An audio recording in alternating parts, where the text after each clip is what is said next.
Ubuntu is adding AI, a major new security vulnerability in Linux that's making headlines, and RightsCon chaos. All this and more coming up on This Week in Privacy number 51, so stay tuned.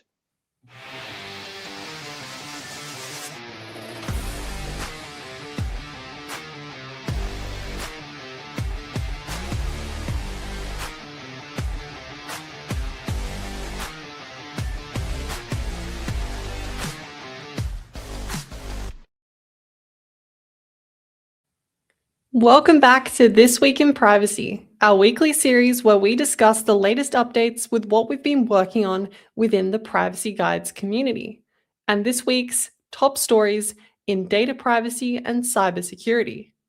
I'm Jordan, and this week I'm joined by Nate. How you doing, Hello. Nate? I'm good. I'm a little tired. It's been a busy day for me, but I'm excited to jump into these stories and talk about some privacy stuff. Yeah, me too. All right, now let's dive into the biggest news in privacy and security from the past week. So the top story here is Ubuntu AI. Ubuntu's AI plans have Linux users looking for a kill switch. So if you haven't seen already, Ubuntu is basically planning to integrate AI features into the operating system, and people have kind of been moving away from Windows because of the AI features. So this is definitely an interesting move, but I do think this is definitely a move from the corporate side of Linux. For example, this is pushed by Canonical, the company that owns Ubuntu. So Canonical's plan to add AI features to Ubuntu has some users asking for a version of Ubuntu that does not include these features, while others say they'll stick with older versions of the Linux distro or even switch to a different one. So basically, the Canonical VP of Engineering, John Seeger, has basically already stated that they're not going to be adding a global AI kill switch, but users will be able to remove any AI features they don't want. So if you're kind of curious, like, what is this going to look like? So basically, he followed up on that and said it would be, stuff like accessibility tools like AI speech to text and text to speech, along with like agentic AI features, which I think we at Privacy Guides are definitely much more skeptical about this sort of feature. We've definitely talked about that before as a sort of privacy and security risk in a lot of ways. So that's also kind of a concern. And he also followed up that by saying the plan is to introduce AI features as a preview on a strictly opt-in basis in Ubuntu version 26.10. So I believe that is not an LTS version. That's actually just a standard release. But yeah, this is going to have a step in the initial setup wizard that basically asks you if you want to use the AI features. And he also clarified that these features will be added as snaps to the operating system. So if you're not really familiar with snaps, they're basically a package format that Canonical has moved forward with, and that is sort of their proprietary package format. So I guess to sort of move on from this, there was also another organization that has a Linux distro. So this was the CEO and lead developer of Zorin OS. And because, this is kind of becoming a sort of controversial topic because a lot of people are quitting Windows specifically because they don't want all the AI garbage like Copilot, these agentic features. Artyom Zorin, who's the CEO and lead developer of Zorin OS, said in a statement to The Verge that his distribution, Zorin OS, is AI agnostic, and that any potential AI features must adhere to our values of keeping Zorin OS secure, privacy respecting, and performant. So he also said that Zorin OS might adopt these features as they do appear to meet the requirements of respecting people's privacy and security. So, a lot of these features that he talked about were like local AI models. So that is a benefit. And I also wanted to cover another thing here that this article didn't actually show. There was an interview done by Phosphorce, and this was by Christine Hall. And basically, they interviewed John Seeger, who's as we said before, the VP of engineering at Canonical. And he did state in this interview, we're not setting shallow metrics on token usage or percentages of code written with AI, but rather incentivizing engineers to experiment and understand where AI tools add value, rather than force a single early choice AI stack. We're incentivizing teams to each pick something different and go deep, so we learn more as an org in the next 6 months. He also said that Ubuntu workers will never be replaced by AI. So that is a good thing, right? Whether that stays true or not is up for debate. You can say, oh, we just didn't need you anymore. Like, you can make up kind of any excuse you want to lay someone off. So I don't know if that's entirely, you can't really, follow that. But anyway, that's kind of my personal opinion on the matter. And I think I'm going to hand it over here to Nate, because I feel like I've talked on this quite a while. I do have some privacy and security concerns with some of this, but I kind of wanted to hear what your thoughts are, Nate. Well, let's see. I think, well, first of all, I want to clarify a couple things just in case, like you did mention this, but just in case anybody missed it. So these are allegedly going to be opt-in features. They're not going to come pre-shipped with the operating system. He did explicitly say that in future releases, like if you install Ubuntu from scratch, that the install wizard will ask you if you want to enable any of these features. They also said they're going to be rolled out as snaps, which, for better or worse, you can remove snaps. So this is not going to be baked into I mean, not the kernel isn't the right word to be technical, but they're not going to be baked deep into the operating system where it's a pain to remove them. But so overall, I mean, I'm not a huge fan of Canonical. They've definitely done some not great stuff in the past. Like, I think one of their releases came with like the Amazon app pre-installed or something, which was super weird. But I think it would be fair to say that they're not quite as bad as Google in this sense, or not Google, like Microsoft, these other big tech companies. I can't say I'd be terribly surprised to see them change course for now and to watch them become opt-out features, but I also wouldn't say it's inevitable personally. But I think one thing I will applaud is that I think there's kind of two sides of this, right? There's like the user-facing side of it where it's like, hey, we're going to offer you AI features. And I think at least the features they're offering are things that I personally think could be useful for people who want them, like accessibility features, speech to text, also troubleshooting. Like, Windows used to have a troubleshooting tool, and back around Windows 7, 8, maybe 10 as well. But in the early days, it was amazing. It was actually really, really good. You could go down, and it was in the taskbar. You go down and you like right click it or whatever, and you're like, hey, I'm having trouble with accessing the internet or whatever. And it would go through the steps, and 9 out of 10 times it would fix whatever the issue was.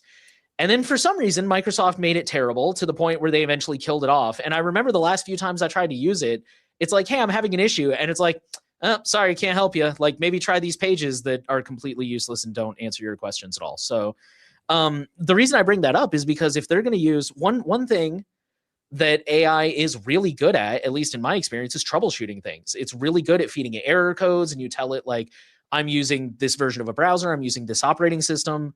And it's really good at being like, oh, this error code means this, try this. And I have personally found that to be very useful. So I guess what I'm trying to get at is, at least I feel like these are features that could potentially be useful for people who want them. I'm not saying that everybody has to go get them.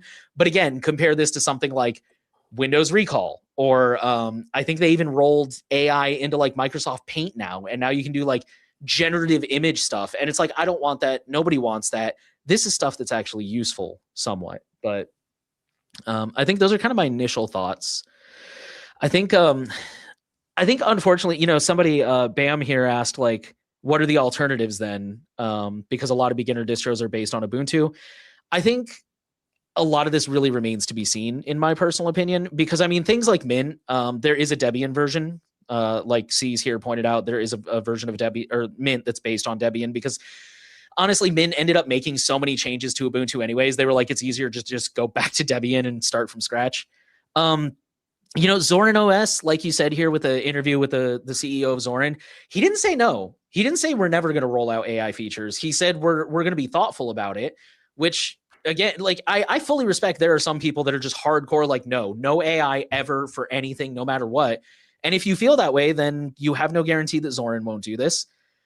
I love Pop. My wife uses Pop, but also, honestly, they'd be the first one I would expect to add AI, except maybe like Red Hat, because they're corporate. Like you mentioned at the beginning, a lot of corporate pressure from the companies that really put a lot of funding into these operating systems or these particular distros. So I don't know at this time, to be totally honest. I don't know who would be safe from the AI stuff. I think, unfortunately, and feel free to correct me if you disagree, because I could be wrong on this, but I feel like what we're going to see is kind of like, there's a lot of, like in the browser space, we see a lot of forks that remove stuff. So like WaterFox or like LibreWolf, for example, you know, like Mozilla will roll this thing out and LibreWolf will take the AI out. Or Helium's not really a fork of Brave per se, but I found out recently it does actually incorporate some of Brave stuff.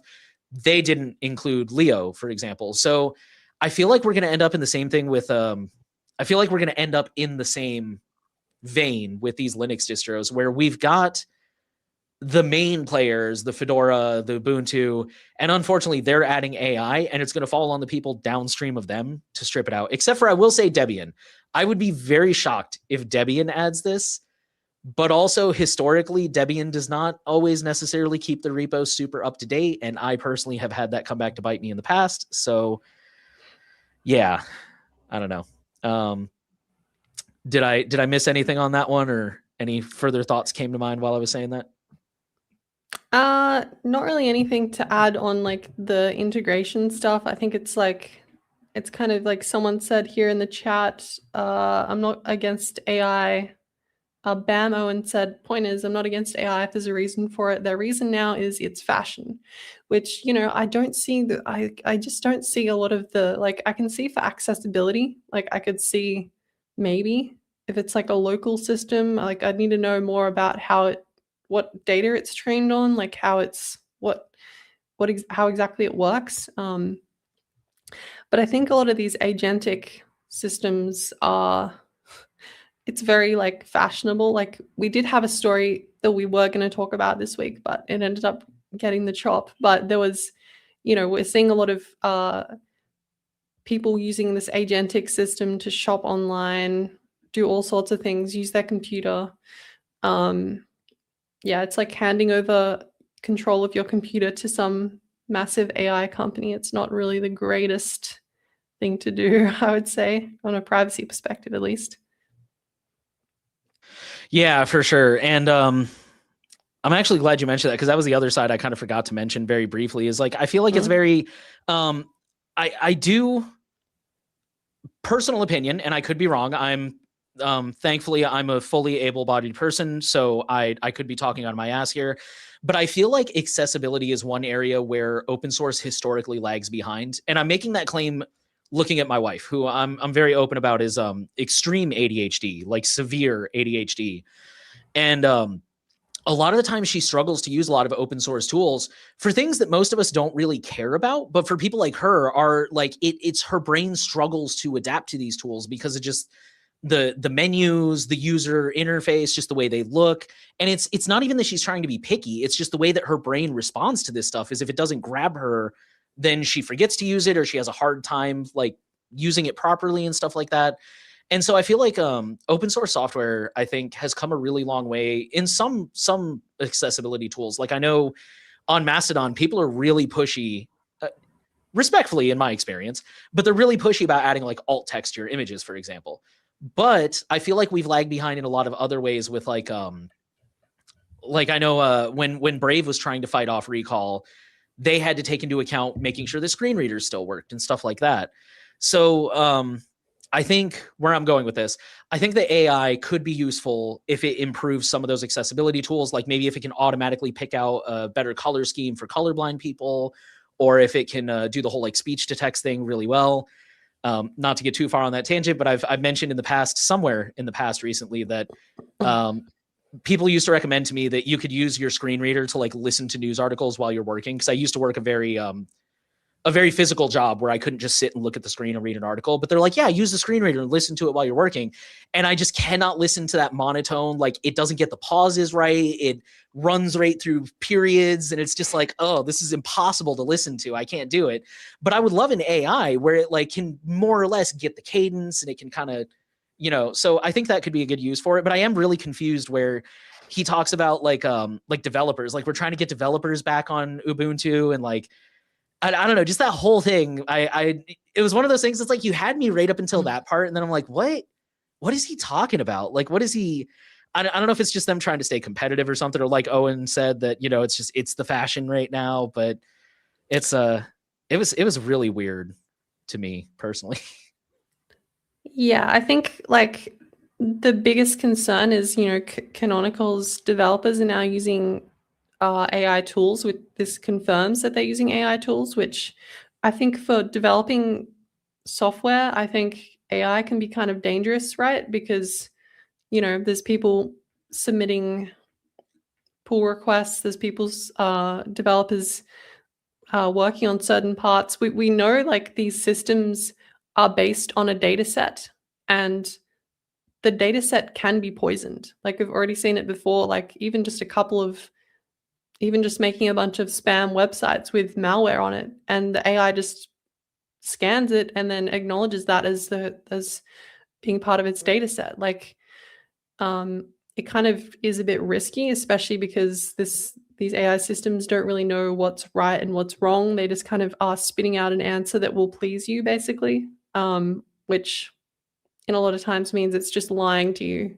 So I think it's a little bit of a dangerous choice. I think them so openly admitting that they like this, they're considering allowing their developers to do this, or acknowledging that they are, is definitely going to push a lot of people away from Ubuntu, because in the past there's already like people who are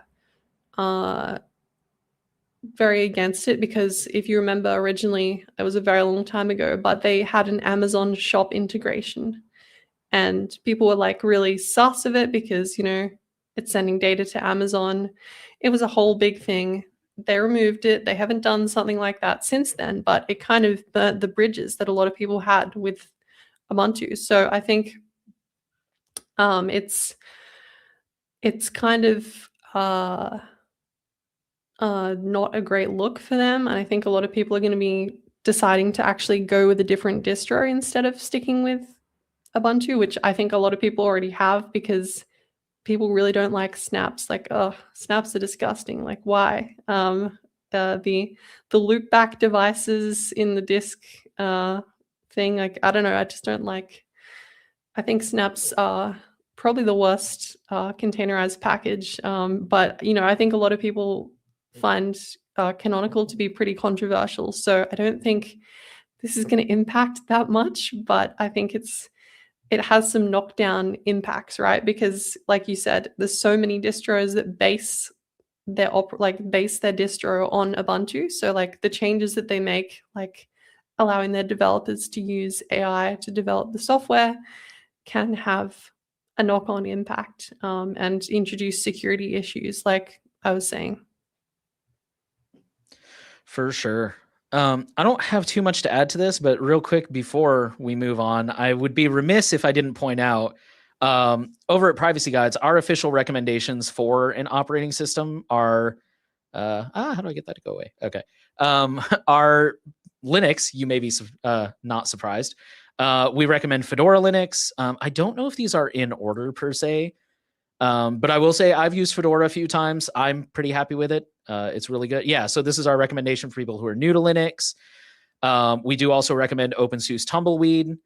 We do recommend Arch Linux, which I can already hear all the Arch users in the audience. If you want an Atomic distribution, we do recommend Fedora Atomic, which it looks like we don't recommend Silverblue specifically, but I know Silverblue is one of the more popular ones there. NixOS is another one. And then, Unix and Tails aren't really kind of the things that you would use day to day, but they are the best for anonymity. And I will say, as a Cubes user, it is super. There's a very high barrier to entry, but it's very secure. I will say that. Secure Blue, Kick Secure. Again, those may not be right for everybody, but definitely go check that out on our website if y'all are thinking about jumping ship from Ubuntu. I would say start there as your recommendations. So, real quick, I do see a question from Lucas, and I think we will take questions a little bit later, but I just wanted to let you know that we did see that. So thank you. Do you have anything else to add to this story, Jordan? I think you're muted. Oops, sorry. Yeah, so there's a comment from Peace Boy John. So they said, sadly, to answer the video title question, yes, sadly it is. It's definitely becoming less popular. I remember like back in the day, like Ubuntu used to be basically like the pinnacle of Linux. Like it used to be like the distro that everyone would like choose, and now it's sort of becoming like yeah, they made a lot of controversial decisions. But yeah, I don't really have much more to add here. Yeah, I think I will real quick, since it's relevant. Bam Owen said few grandma-friendly distro recommendations there, and you were talking about, you're thinking about not only what can the tech-savvy people do, but also everybody else, and I think that's really valid. I am always championing that mentality myself of like, hey, that's great that you use this thing and you're not affected by this like age verification law or whatever, but what about everybody else? So I really applaud that. But one thing worth noting is, privacy is a spectrum. And personally, I think Fedora is pretty user-friendly. I mean, obviously, there's always going to be certain people that do struggle more with technology in general. But I mean, like I mentioned earlier, my wife uses Pop! OS. She doesn't have any issues with it at all. She almost never asks me for troubleshooting. I think she asked a few months ago, and that was the first time in literal years that she's like needed help with something on that. So, I mean, Pop! OS is not an official recommendation, but my point is like, it's a spectrum, right? Like Fedora is not as secure as Cubes, but I don't think we're telling everybody to go out and get a Cubes computer because that is quite a bit of a lift. So it's I think even moving to something like Ubuntu, even if they do add the AI, even if it's not perfect, I would argue is way better than using something like Windows or, moving somebody to a Mac instead of Windows. So, which I know there's a price problem there for the record, but point being, I see you. I do agree with you. Like some of these recommendations might be a little bit out of reach of the less tech savvy, but I think there's still a lot of good options that do move the needle. So it's not always about being perfect. Sometimes it's about outrunning the other hiker. I hate to say, but yeah. Yeah, and I do think it's important to know, like, you don't have to use the recommendations that Privacy Guides has, right? We specifically chose those because they offer the best like privacy and security stuff. You need to, look at other sources, find what you need for your situation, like, because that's the most important thing, right? Like, if you're not tech savvy, then maybe those recommendations aren't going to be good for you. And there's no point in it being more private and secure if you can't use the operating system. So yeah, just definitely don't feel pressured into using any specific distro. You need to think about what, your needs are. And if your needs are to use something that's a little bit easier to use, then definitely don't feel like you're you have to use what we recommend. For sure. Well said. All right. On that note, we're going to move into some sad news coming out of Europe, which is Europe is attacking, not as a whole, but a couple of European countries are attacking anonymity right now. Well, arguably Europe in general has got some problematic laws they're proposing right now. But we're going to focus specifically on anonymity. And first up, this came in first on April 23rd. Turkey wants to ban anonymous VPNs. And I mean, honestly, it's pretty straightforward. They want to require VPNs to basically keep logs. I don't think it specifically said to keep IDs, but basically they don't want anonymous VPNs anymore. They want all VPNs to be able to be tied back to a user. There's, oh man.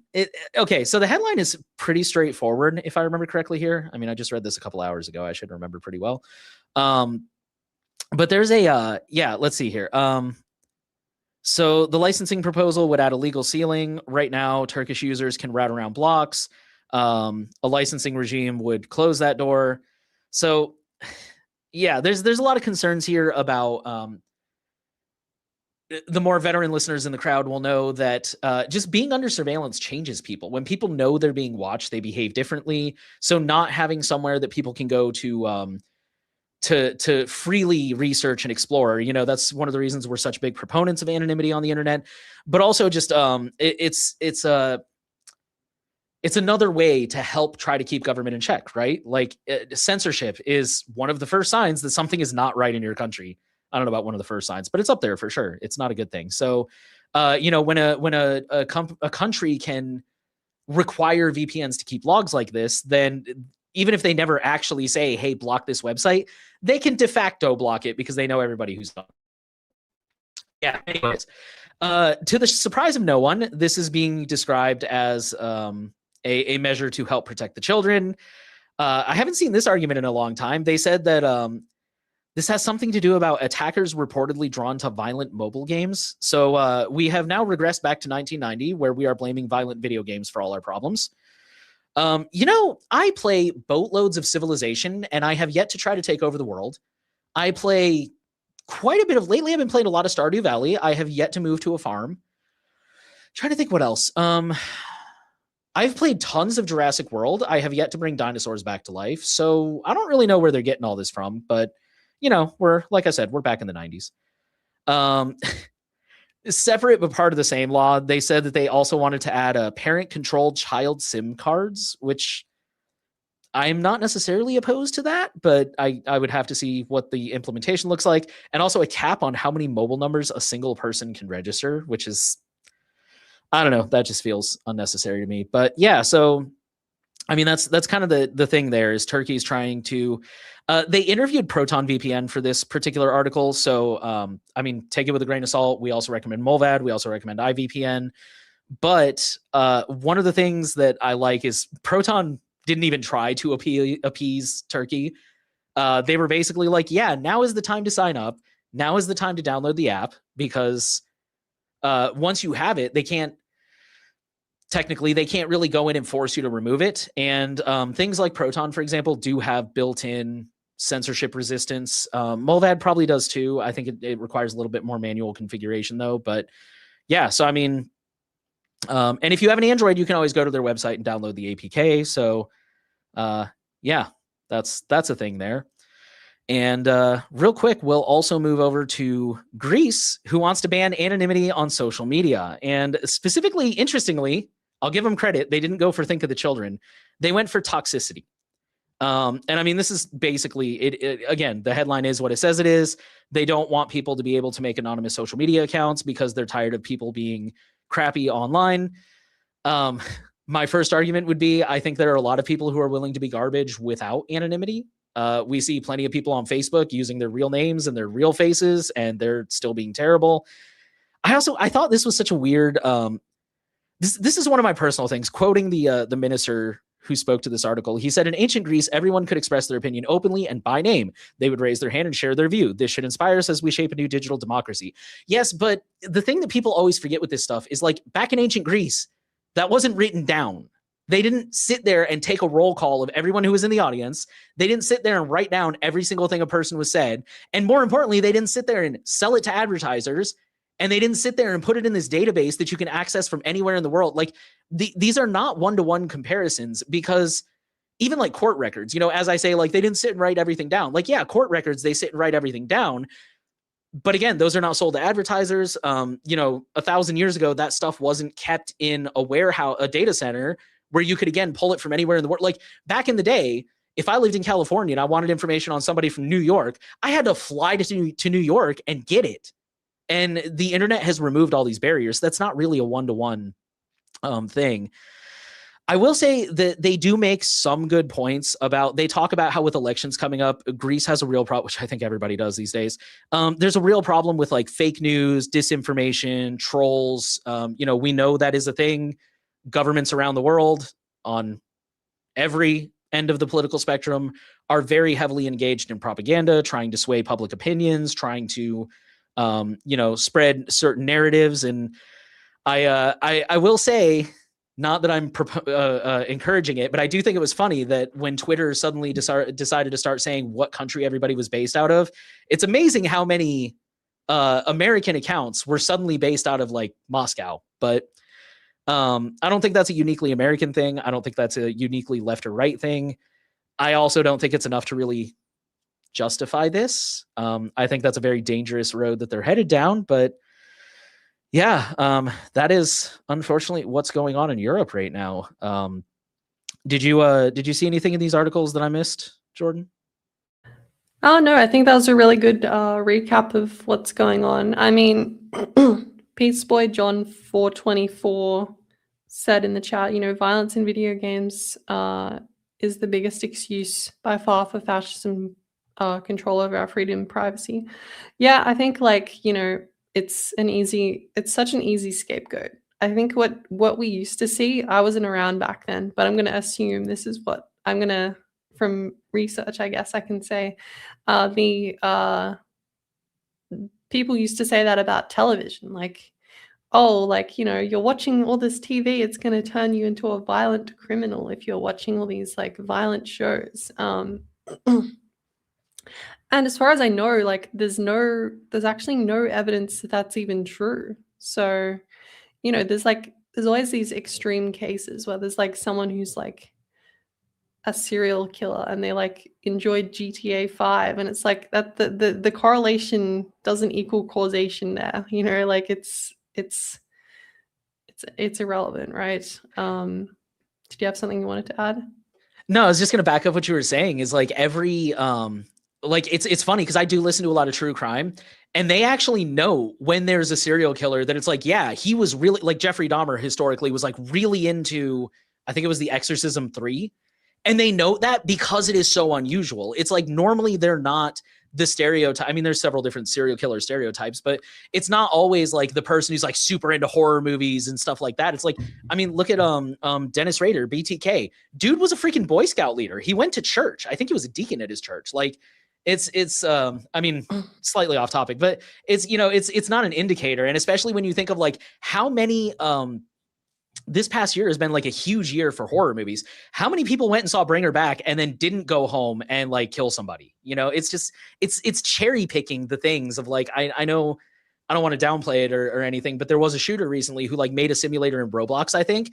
How many millions of people play Roblox and don't do something like that? And I'm not trying to let Roblox off the hook. I know they've got other problems, but yeah, it's just like you're saying, it's selectively cherry picking, oh, this makes it look bad. And it's yeah, but they're not necessarily related like that. So yeah, 100%. I mean, this is just I think with the VPN thing as well, I think this is where we see a lot of the issues of these centralized platforms like Google Play and the App Store, right? Because like you said, people are kind of rushing to download this because the Turkish government is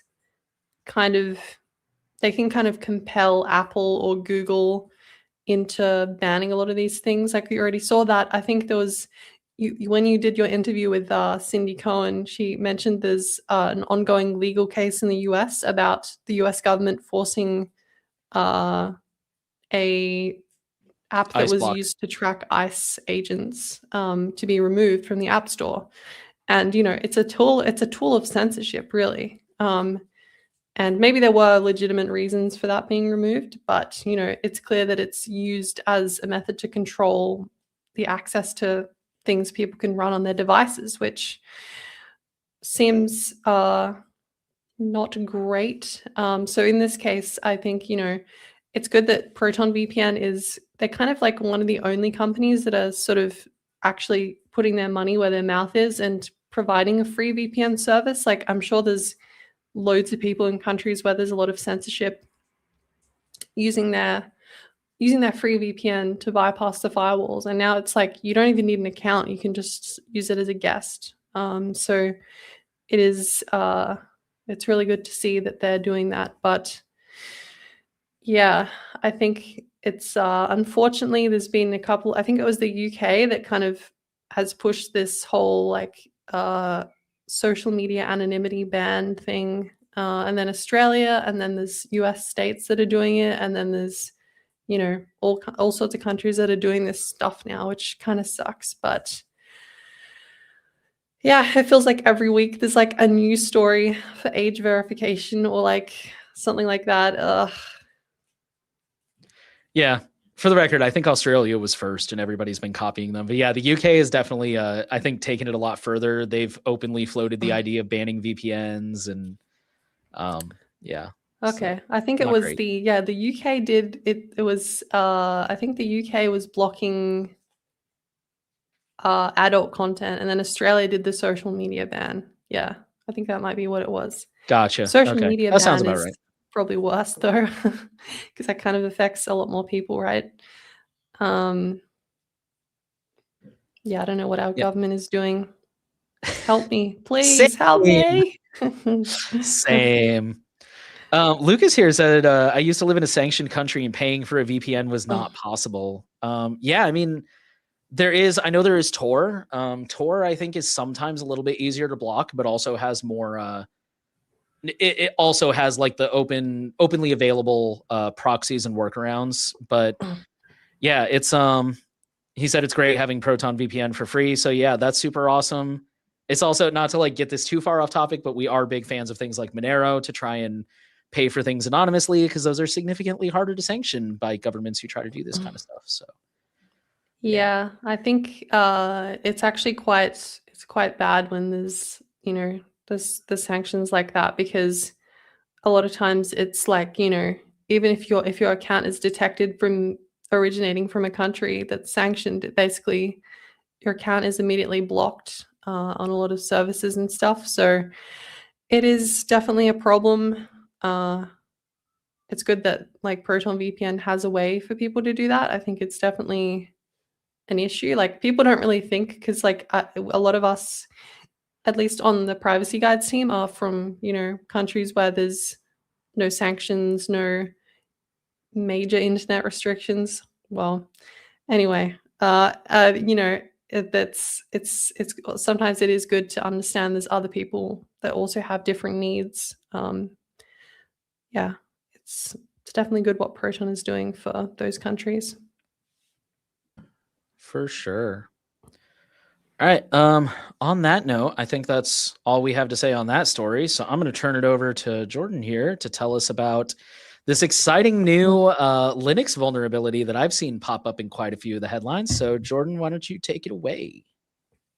Yes, thank you. So this one is kind of been floating around, and just to like, I guess for people that have been following a lot of Linux vulnerabilities in the past, this is sort of a continuation of, you know, vulnerabilities in Linux that local privilege escalation vulnerabilities in Linux that have been basically using a specific vulnerability in Linux, right? So before there was dirty cow and dirty pipe. So if you have seen those before, this is a similar thing. I'm going to kind of read from their press release, because, you know, I'm not the most I'm not a security researcher. I'm not the most knowledgeable about this. So I'm going to kind of just quote a lot from this article here, and we can kind of discuss after. So basically this is a local privilege escalation. So that means it's not a remote privilege escalation, which is much more damaging, right? So you need to have local access to the machine, which, you know, could mean that it affects more shared hosting environments, for instance, where there's multiple users on a single system. And when we talk about local privilege escalation, we mean going from a regular user, unprivileged user, to a privileged user. So going from a user account to like a root user account. And now I'm just going to quote from the press release here. Who is affected? If your kernel was built between 2017 and the patch, which covers essentially every mainstream Linux distribution, you are in scope. CopyFail requires only an unprivileged local user account, no network access, no kernel debugging features, no pre-installed primitives, and the kernel crypto API, AF_ALG, ships enabled in essentially every mainstream distro's default config. So the entire 2017 to patch window is in play out of the box. And they also discussed here that distributions we directly verified. So 24.04 LTS Ubuntu, Amazon Linux 2023, RHEL 10.1, RHEL 10.1, SUSE 16. So those were like kernel 6.12 to 6.18. So that is, it affects quite a lot of things.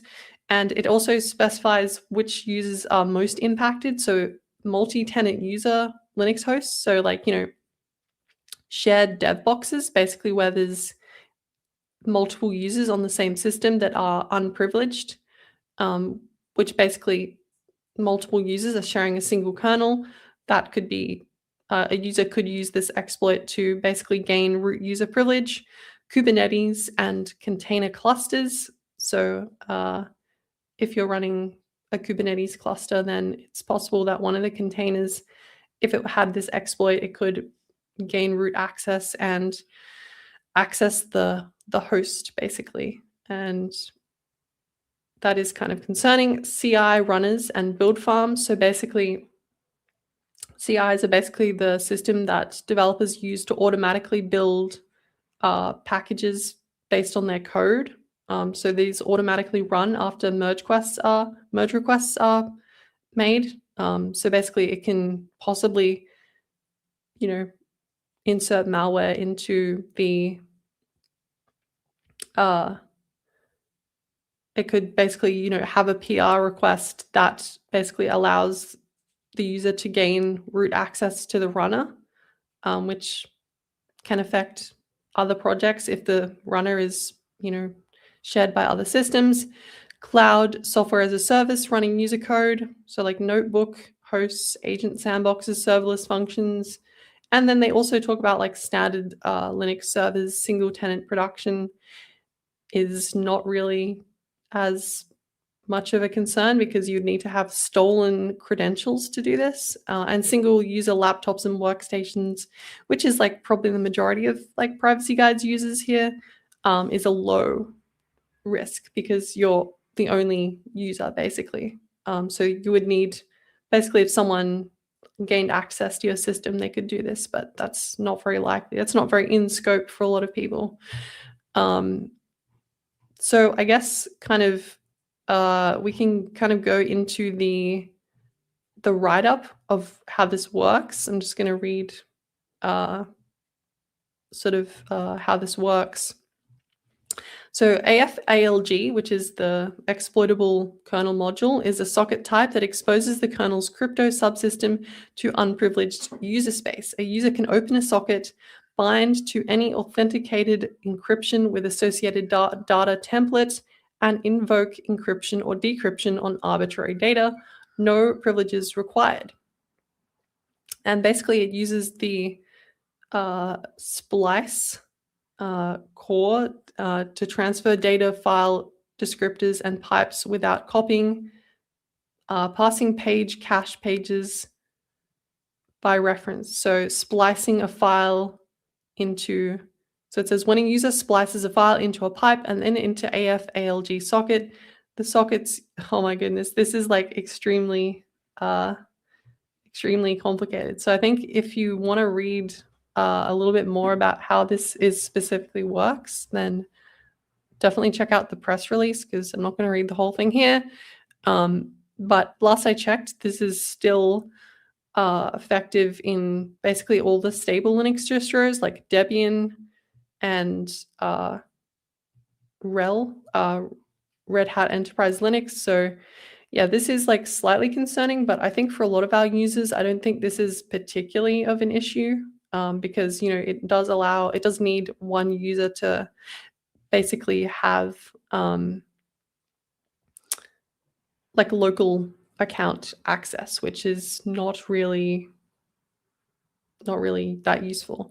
It's also good to mention that this is like, we kind of talked about this last week, but with the Claude Mythos stuff, this exploit itself was actually found using an AI assisted method.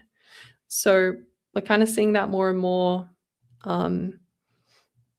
Basically, it was able to identify and audit the whole crypto subsystem and find this vulnerability, basically. So, I think that's interesting. I think we're going to see more and more of these like AI assisted exploits because, it's definitely able to analyze the code a lot more easily than, because you kind of have to be a pretty experienced pen tester and security researcher to like find these exploits. So, if someone's not looking that carefully, then it's definitely possible that it really needs like someone to look quite closely to find these things. So using an AI model definitely allows that. I think what I've heard though with these AI audit systems is that they do cost a lot of money. Like they cost a lot of basically they cost a lot of tokens, I believe that's what they called in the AI sphere. Like you need to basically use tokens, and that costs a lot of money to basically analyze every line of code. So this is probably not the cheapest way of doing things. I feel like if you're spending $20,000 on like an AI assisted audit, it's like, why don't you just like pay someone to do that? But I mean, I guess it's easier because you don't have to deal with another human. So maybe, but I'm not really sure. This is kind of an ongoing thing with page cache corruption. So this was the same issue that Dirty Pipe and Dirty Cow had.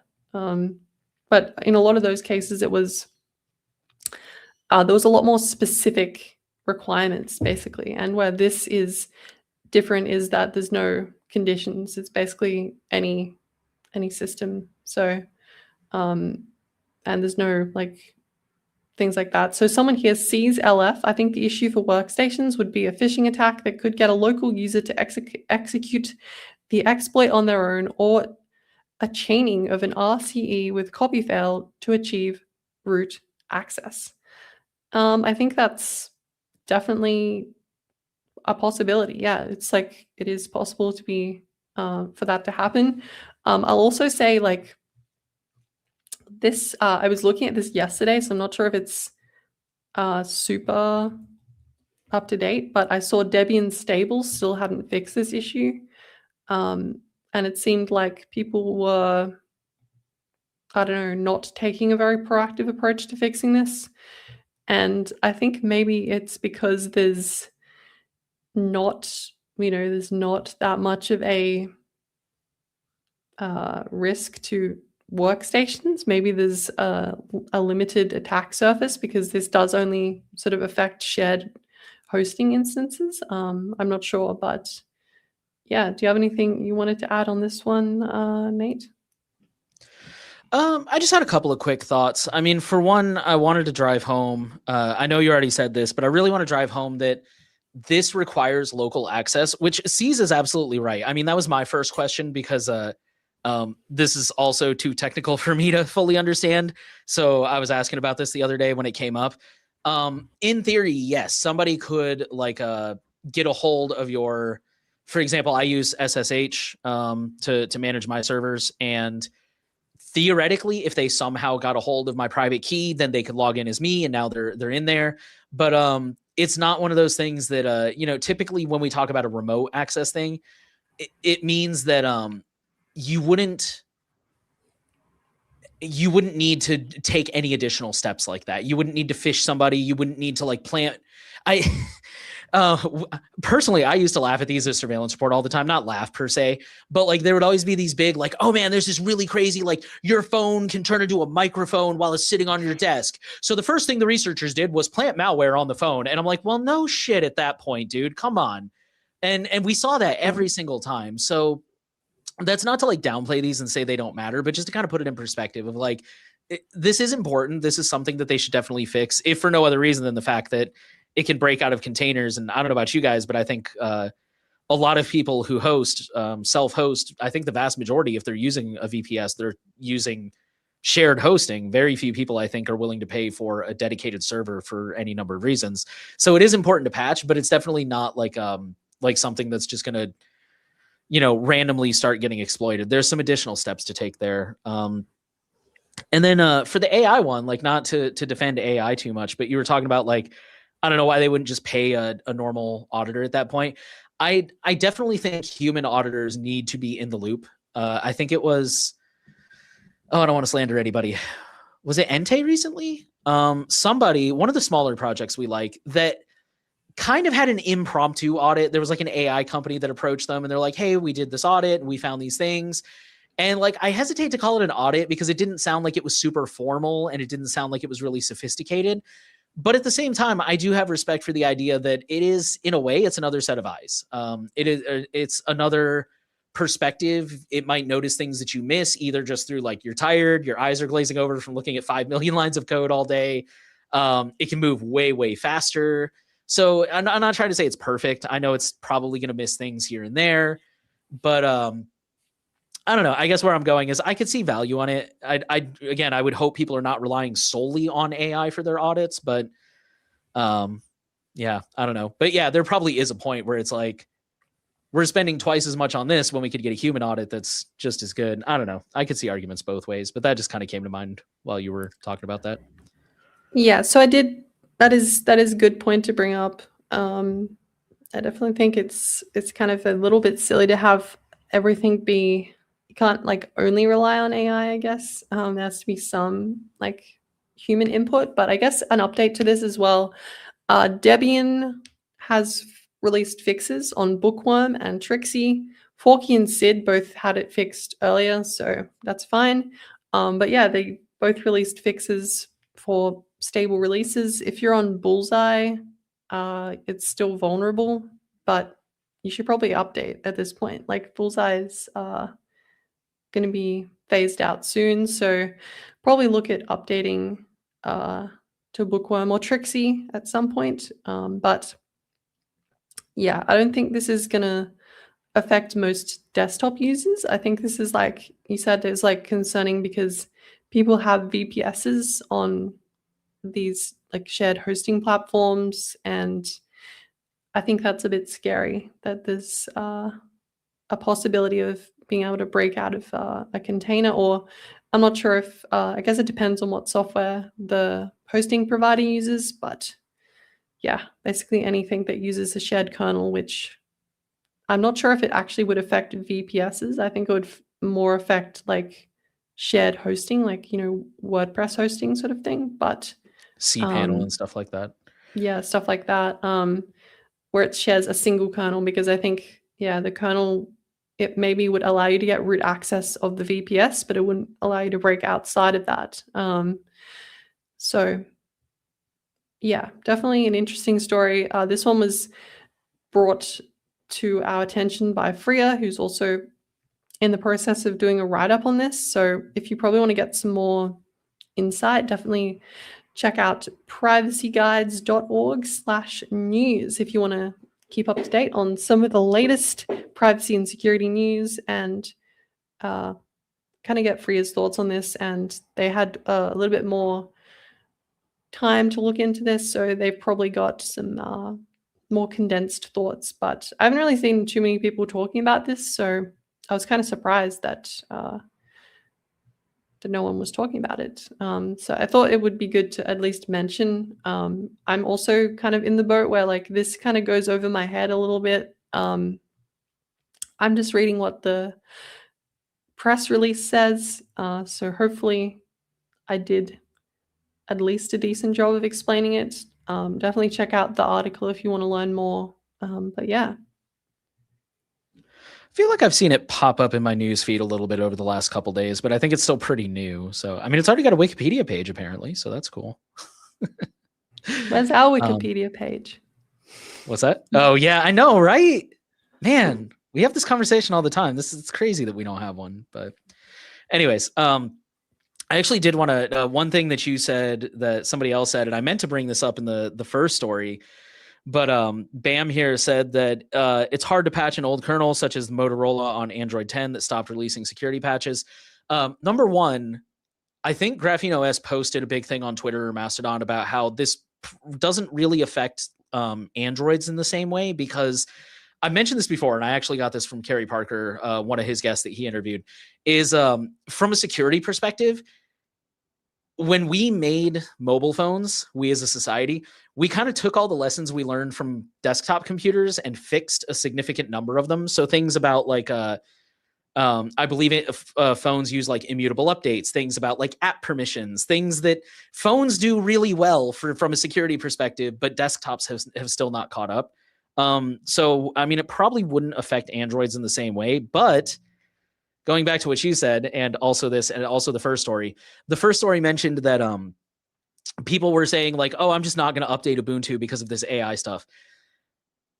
I don't mean to sound arrogant, but y'all are absolutely insane with those kind of takes. I still see people commenting on old YouTube videos where we talk about like AI coming into Android, and they're like, well, I'm just going to stay on Android 9. And it's like, cool. I hope you're not going to touch the internet with that thing, because all of these updates, yes, they do often come with crap that we don't want, like AI, but they also come with really important security fixes. And I don't know, just my personal take, I think you're really gambling there, especially the longer it goes on. If you're like 6 months out of date, like, and you don't really use your phone that often or use it for anything sensitive, okay, fine, whatever. But the longer it goes on, the more and more severe vulnerabilities they're going to find, the easier they're going to become to exploit. It's just, to me, that's extremely, I wouldn't do that if I were you personally, but not my phone. So I guess y'all do whatever you want, but I don't know. Yeah. I wanted to address that. I think people who choose not to update in protest of features, I think you're not getting a good trade-off on that one. I think you should look into just a completely different solution. Like on Android, for example, go to Graphene where there are no AI features. So yeah. I think, people have definitely very specific decisions for choosing things. And I don't know, I think a lot of times a remote execution vulnerability is probably not too likely if you're being careful. But I mean, obviously, I don't know. You have to kind of know what you're doing. Otherwise, I could say it's definitely probably not the greatest, idea. Yeah, I mean, and I know there's always situations, right? Like there's definitely a lot of people who live in countries where like they don't sell pixels and an iPhone is too expensive and stuff like that. But I'm more addressing it to the people who are doing it strictly out of protest. Like, I just don't want these AI features. Well, then you should probably move to another operating system. Like if you have the resources, I don't know. That's just weird to me that it's like, I could update to something else, but I'm not going to. I'm just going to stay on this release. And it's like, okay, but the longer it goes on, the more vulnerabilities, and in time, like things are going to stop being supported. Eventually a lot of services you use are like, even who was it recently? I think Firefox recently was like, we're going to stop supporting this old version of Windows that I didn't know anybody still used. But yeah, so I don't know. Just feels like the longer you go on, the more you're opening yourself up to risk. But that's my opinion. Yeah, I definitely think it does depend. I was using, I guess I'm not using it anymore, but I was stuck on using an older phone for like quite a lot of years. And back when Google Pixels only had like 2 years of updates, like that was so abysmal. It was so ridiculously expensive as well. Like it was like an $1,000, I guess, like 600 USD phone. And, it only had 2 years of updates. And it was like, I ended up using that phone for like 6 years. So, like 4 years of not getting updates. Probably not the greatest idea, but still like, I never got hacked. So I don't know, maybe I was lucky. Yeah. I don't know. I think we'll leave that one there. I think we could argue this one all night. Okay. So I did see there was a question here from I'm wondering, and is there any sign that other companies will adopt the privacy screen feature Samsung has introduced, and what do you think of it?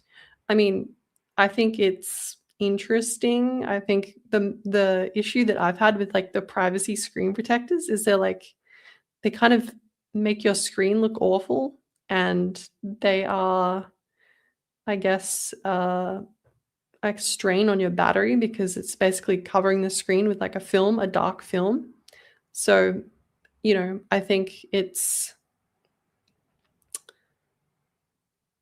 interesting. I think it's a better alternative to a privacy screen protector, but I think, there are trade-offs. Like there was clearly trade-offs with the Samsung Galaxy S26 Ultra. Like there was trade-offs for having that on the screen, and I'm not sure if the trade-offs are worth the benefit, especially because not everyone needs that feature, right? So like people were buying it because it was a novelty, but once it stops being a novelty, it's just, for a lot of people, it's just a downgrade. Like a lot of people don't care about this feature. Like maybe you don't go on public transport. Like if you don't take public transport, or you don't, open your phone in public, then this feature is not really that useful for you. So I don't know. I think it's I think it is sort of a gimmick. Like it is like, oh, whoa, look at this cool new feature that we added. Like it's really cool. Like everyone was kind of obsessed with it for a while because you've never seen anything like it, right? But I think it's not very likely. It's like how the Google Pixel added like a temperature sensor. It's like cool, but like no one's like, I've never used that feature ever. Like I don't need that. Like it's a gimmick. Like it's a thing that's like there as like a selling point for the phone. That's, oh, look at this extra thing you can do that you might want. But I think for a lot of people, they're like, oh, the screen brightness is not as good because it has this feature. It's like, it's kind of just not people just want the best, the biggest and the best. And really, you kind of have some trade-offs to that feature, I think. Yeah, I mean, I don't know if I'm the best person to weigh in on this because I'm a notorious Samsung hater, which for the record, I finally addressed this. I've had several comments over the last year or so where people ask like, Nate, why do you hate Samsung so much? And to be fair, I've said it over the years, but I don't expect people to go back and watch like every single podcast I've ever been on.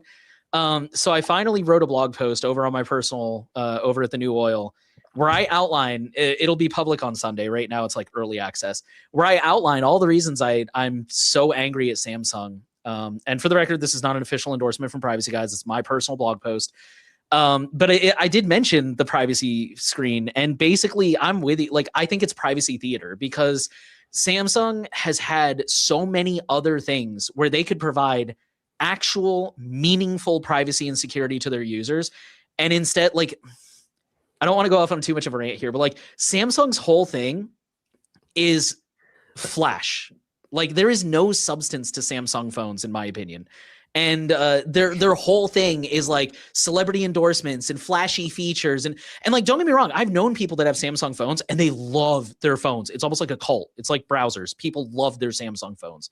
And don't get me wrong, like some of the features, they're like, oh, I can do this thing. And I'm like, okay, that sounds pretty cool. I get it. But like once you dig under it and you look at like what's the privacy policy, look at some of the history of vulnerabilities they've had, look at how they've responded to some of those. I don't remember all of it. That's why I wrote it all down. But when you look at all that stuff, it's like, wow. And then on top of it, at the very end, I talk about this. I'm like, what really takes the cake is they are the 7th most valuable brand in the world. Like there's Google and Apple are in like the top 5 or whatever. And then Samsung's in the top 10. And then the next phone maker is freaking Huawei all the way down to like 50 something. And so it's like you have, for all intents and purposes, as much money as Apple and Google, and yet you can't make a phone even remotely as secure as them because you're too busy spending your money to pay for BTS. So yeah, I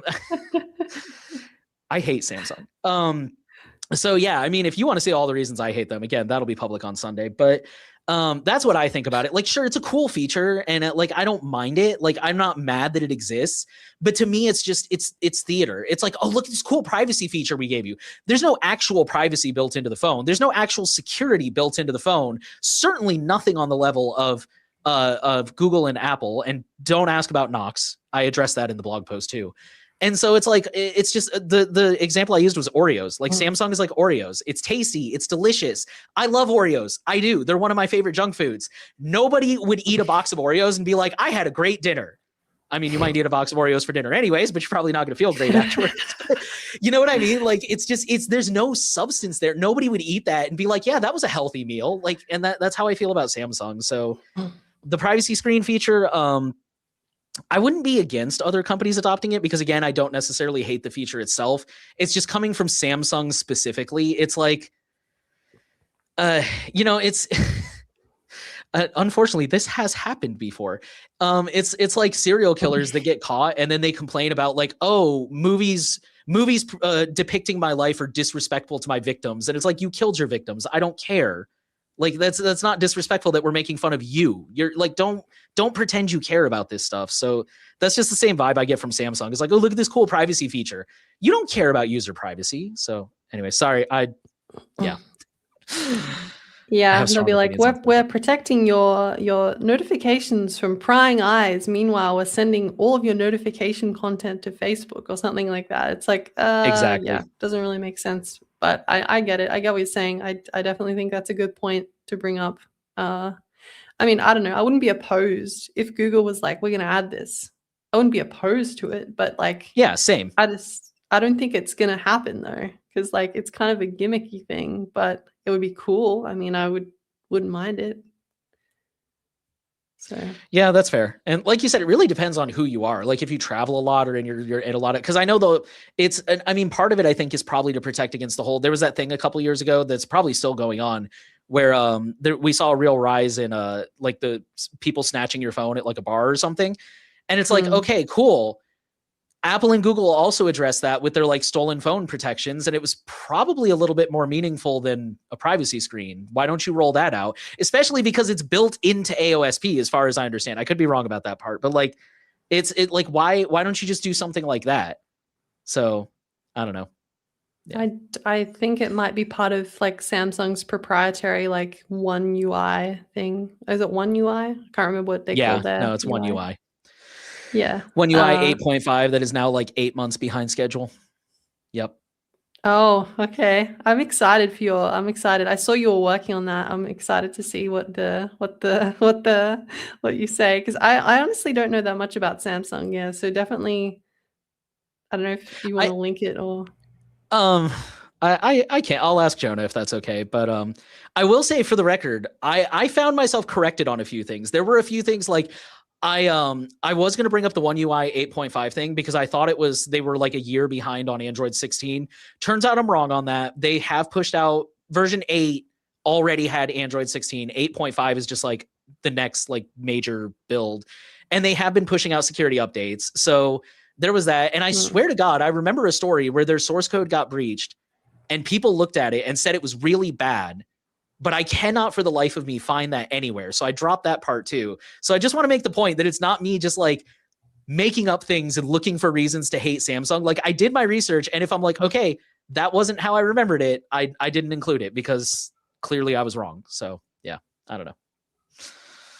Hey, fair enough. No blind hatred here. Just facts, you know. Hopefully.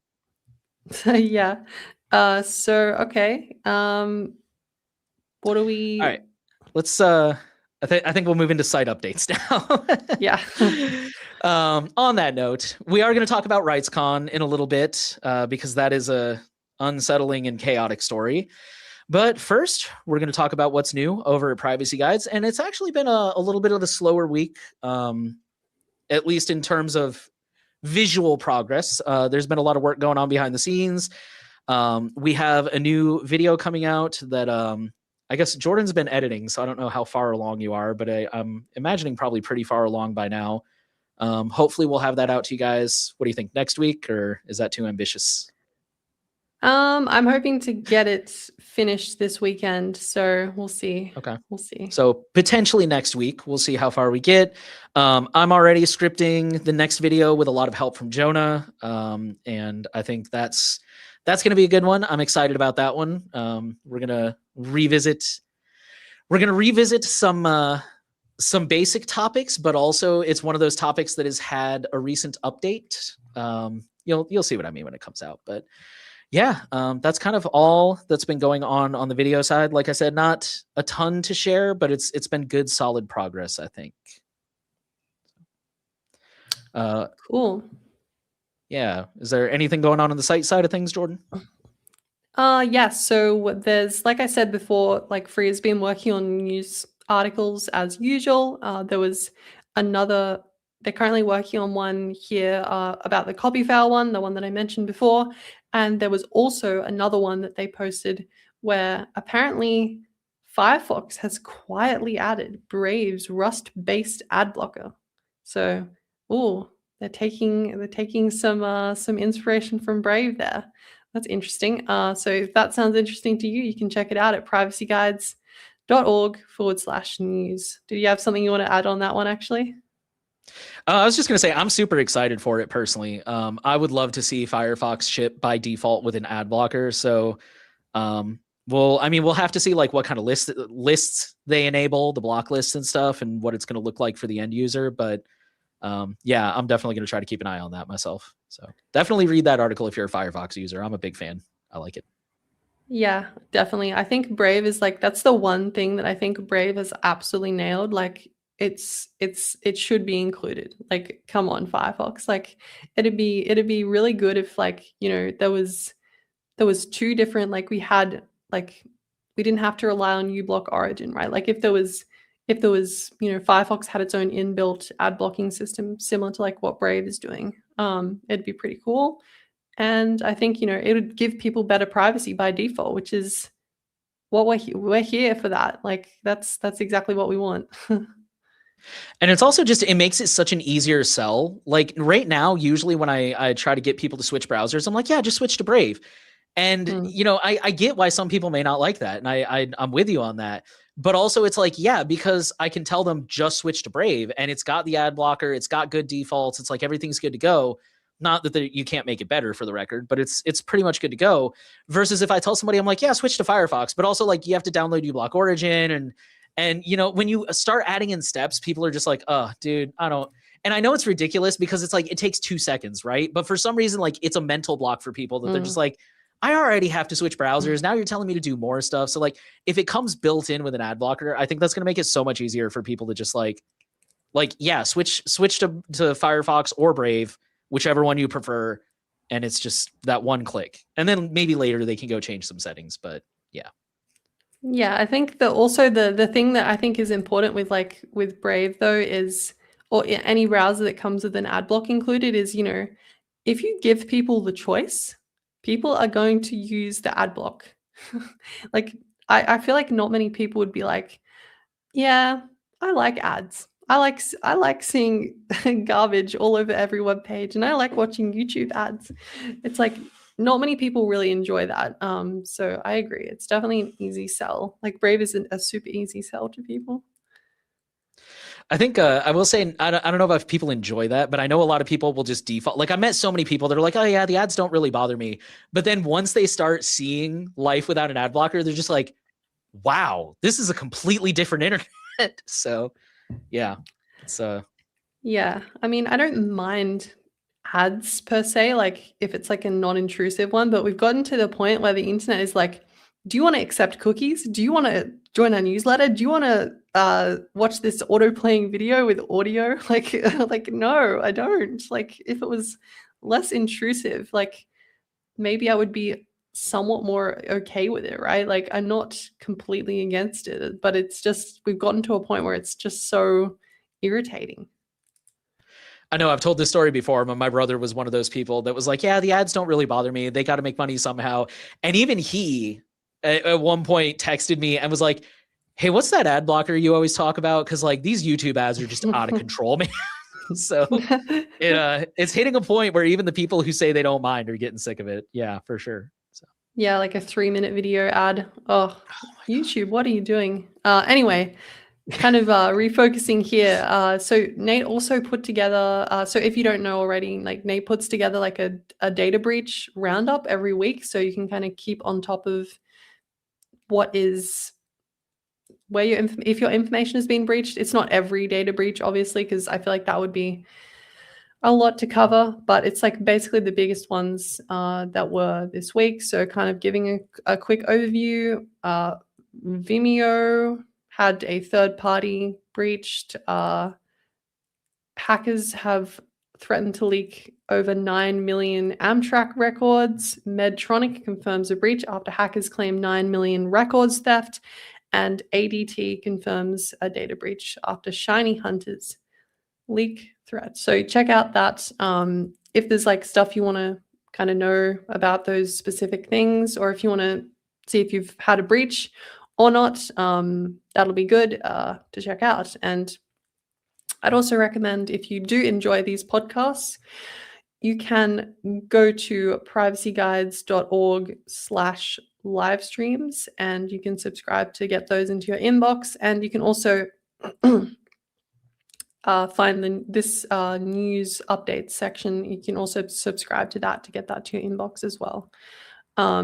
Basically gives you an option to choose what you'd like to get to your inbox. So if you do appreciate that, definitely check that out. All right. Yeah. So I just want to mention, do you want to add something? I was just going to say it's it's whatever data breaches I find. So that's the caveat I give people, is there may be more that didn't come across my news feed. We always find out about a lot of them after the fact. So I wouldn't rely on it as a Bible, but hopefully it'll let you guys know if something you use had a breach. So yeah, especially because not every company, sadly, is disclosing this to their users properly. We hope that most companies are doing the right thing, but a lot of companies will try and minimize the damage. So it is kind of important to keep up to date on that stuff. But I do want to mention all this is made possible by our supporters, and you can sign up for a membership or donate at privacyguides.org, or pick up some swag at shop.privacyguides.org. And you can see there, Nate's got one of those water bottles you can check out. And basically, Privacy Guides is a nonprofit which researches and shares privacy-related information and facilitates a community on our forum and matrix where people can ask questions and get advice about staying private online and preserving their digital rights. Now, let's dive into this story about Talkspace. Alrighty, yes. So Talkspace, I hit a button. Talkspace, many of you have probably heard of Talkspace or similar apps to Talkspace. It's an online therapy app, kind of like BetterHelp or one of those. I have mixed opinions on those personally. I'm a big proponent of therapy, very open. I have depression. I've been in and out of therapy. I've been on and off medication over the years. It's been really great for me. And I also, growing up as a teenager in the days of instant messaging and stuff, I understand how sometimes it can be a little bit easier to open up to a screen instead of a person. That is actually a known psychological phenomenon where, like, when ironically, when there's not a face in front of you, it goes both ways. Sometimes having a face humanizes it and makes the emotional connection better. Other times it makes it a little more anonymous, so it's easier to open up. But unfortunately, a lot of these apps are riddled with privacy concerns. I mean, the headline of this article is kind of really says it all. So this woman, I believe there was a, let me double check here. Was this the same story I was thinking of? I believe this woman was let go from a job. I'm trying to scroll down and find that part to make sure I have the story right. But basically, like, I'm trying to explain why her stuff came up in a court case. But I'll find it while I'm talking. But yeah, I think she was involved in she was let go from a job, and she tried to sue for discrimination and basically say that she was wrongfully let go. Yes. Okay. So she tried to sue for pregnancy discrimination because she was almost 9 months pregnant. And ultimately the judge decided that wasn't what happened here. The company said they shut down her location just for financial reasons, which is really unfortunate. But as a part of this court case, for some reason, or backtracking a little bit, when she was let go, she turned to Talkspace because, again, she was like almost 9 months pregnant, and she was opening up to this therapist about like how worried she is that she may not be able to find a job when she's so close to going into labor. And for some reason, this was considered part of the evidence that was entered into court. And I think, I mean, as far as that story goes, it's very straightforward, but what this article really, and I don't mean like there's no story here, but let me explain. What the article really explored a lot more and focused on was the idea that like these online chat apps are really kind of dangerous, unfortunately. Because, you know, one therapist that they talked to found or kind of pointed out that it's like most therapists don't keep transcripts. Like when you go in person and talk to a therapist, they might write some notes. And a lot of them, like after the session, they'll summarize what happened, but they don't keep a word for word transcript of everything that happened. And there is a lot of like kind of branching out from there. You know, actual therapy is protected by a lot of legal things. And obviously, like when it comes to a court order, a lot of these legal protections in any situation kind of go off the table. But the problem is a lot of these apps don't even offer that basic level of protection. You know, this article does mention HIPAA, which is the worst thing in the world that we could possibly cite when it comes to these kind of stories, because HIPAA does not have really hardly anything to do with privacy. They said that it requires people's information to be de-identified, but that's probably about it. HIPAA is not really about privacy. It's really a lot more about, I don't know. It's just, yeah. So anyways, a lot of these apps have it in their terms of service that basically once you start using them, they can do whatever they want. And I mean, that's how all apps are, right? Except I think a lot of people don't realize that going in. And so this company, specifically Talkspace, they're very proud of the fact that they have one of the largest mental health data banks in the world, containing 140 million message exchanges. And they're going to use that to build an AI therapy chatbot. And I'm sure that'll go great. And we have definitely not seen any extremely tragic stories in the news thanks to chatbots. So I'm sure that'll go awesome. But I mean, these things are just riddled with problems. We have seen, there was, I believe in the UK, there was a very similar app that got caught selling actual transcripts to advertisers. So like not even the inferred data, like the actual chat logs to advertisers, not even to the court. I know this app, because I checked them on Wikipedia very briefly, this app and BetterHelp. I think BetterHelp was accused, but I could be wrong. This app was, or like BetterHelp, we proved it. This app, I don't think we proved it.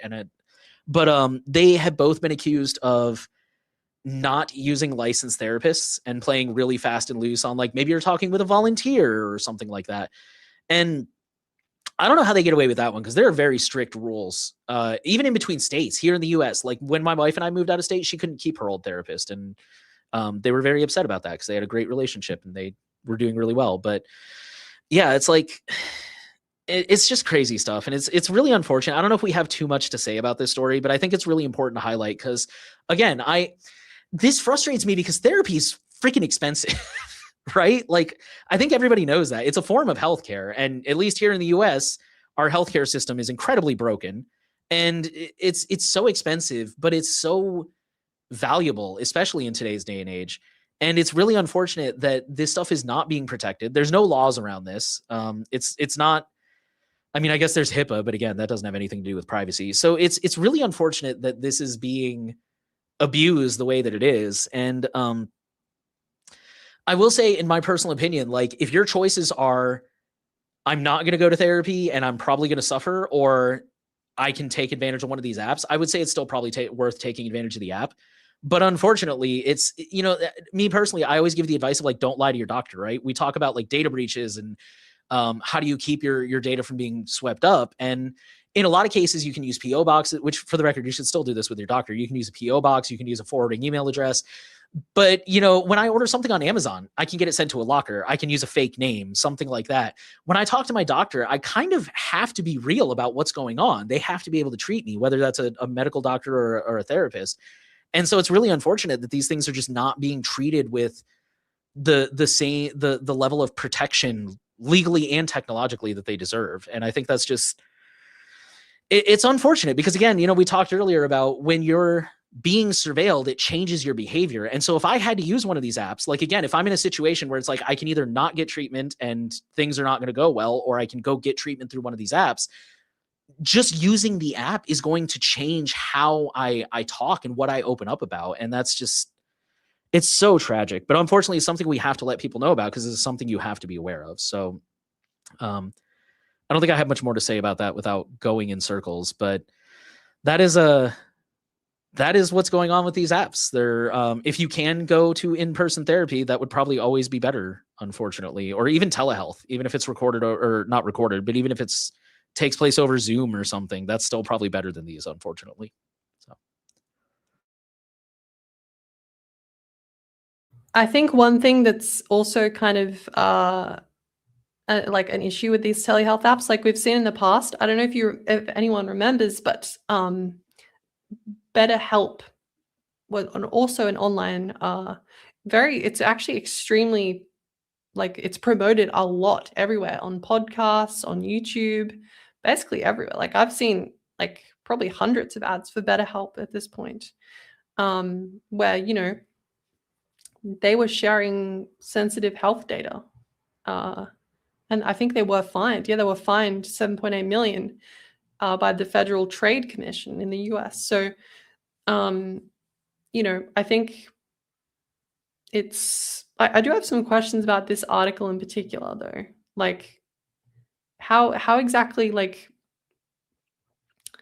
it's how is it allowed that these records could become public, though? Like, isn't there some sort of like I don't think so, because according to the article, really one of the only stipulations that HIPAA has is that the medical information needs to be anonymized, which is one of those things that, like, we always point out, it doesn't take a lot of information to de-anonymize somebody. Like, location is a really good example. How many people in the world spend 8 hours a day at one location and then 8 hours a day at another location?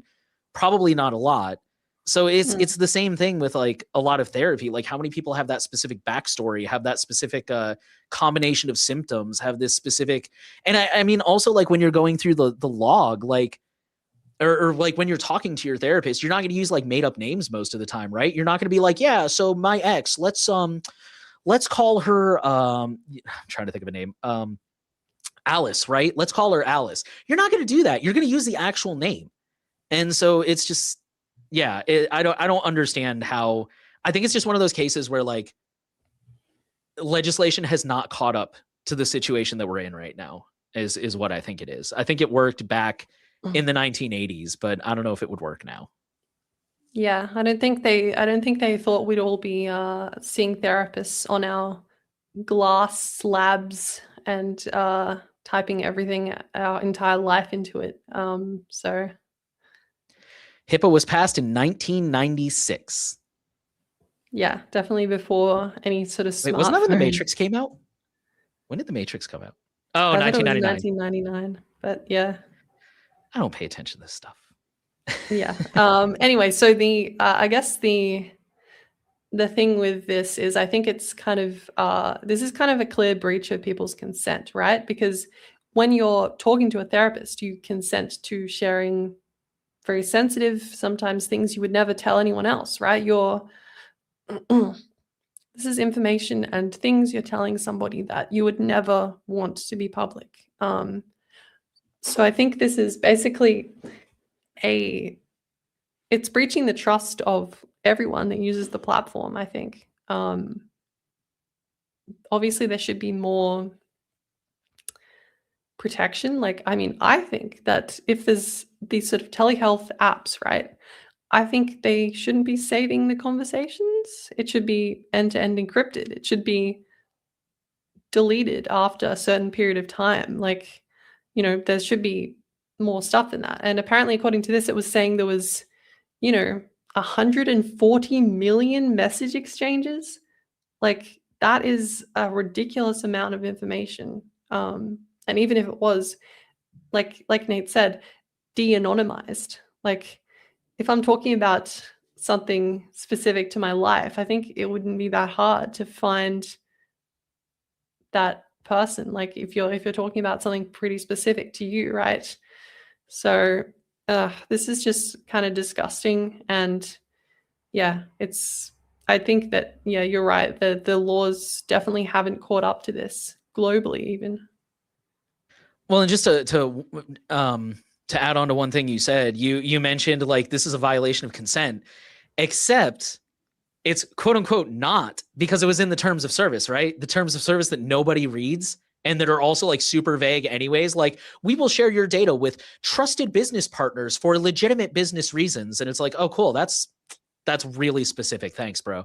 So yeah, I mean, that's another major problem that everybody's identified for years, is just these terms of service are so broad and so vague that they allow the company to do basically anything they want. And it's just, yeah, unfortunately, that's another, I mean, there's so many things that need to be fixed about our system, but that's a big one, I think. So. Yeah, no, it's definitely, someone said in the chat, wait, what is happening? Yeah, this is kind of a random Here, I'll pop time it back to on screen join. real quick. Yeah, so there was this app called Women's Talkspace, which is like a therapy app, which breached a bunch of people's information. I guess if you want to learn more about it, check out the articles about it, because we did kind of talk about it already. Yeah, so there was another person whose name is thank you for your podcast. And then they said, coming from mental health, a lack of privacy absolutely destroys the therapeutic alliance with the client. Pretty much, yeah. Like if my therapist or psychologist started telling random people what I was telling them, I would be kind of disgusted and I would never see them again. That's exactly what I was thinking. Like, imagine you walk in and your therapist is just like chatting with the receptionist. They're like, yeah. And then they said this and they said this. And it's like, what the fuck? I'm never coming back here. Like, that's basically what they're doing. It's crazy. Yeah. But apparently because it's a digital platform, it's suddenly acceptable. But yeah, this was really awful. What were we, we're talking about something. Oh, I think it's coming up still, but we were mentioning the, you know, the some of the issues with the laws in America as far as privacy is that a lot of them are really solid in the real world, but haven't moved online. So things like the third party doctrine, where it's like, oh, when you hand your data to a third party, you lose control of that data. So like if you, I'm trying to think of an example that would have applied under the third party doctrine. I don't know, if you bought something at a store, right? Then of course they're going to have like that transaction, the receipt, they're going to have you on the security camera or whatever. But that one hasn't really translated very well into the digital world, where you're handing over data to like everybody all the time. There's all these advertisers and analytics, and your ISP counts as a third party. And it's just like, but that's not the same. So yeah, it's crazy. Yeah, there's definitely some interesting discussions that we're going to have to work out a lot of things to fix this, because yeah, this shouldn't be happening. But I guess we can move on here to the next and final story today. And so this one is about RightsCon. If you're not familiar, it's basically one of the largest like digital rights conferences. And last year it was held in Taipei, Taiwan, but this year it's being held in Zambia, which I'm not exactly sure where Zambia is. I'm going to sound like a silly Australian right now.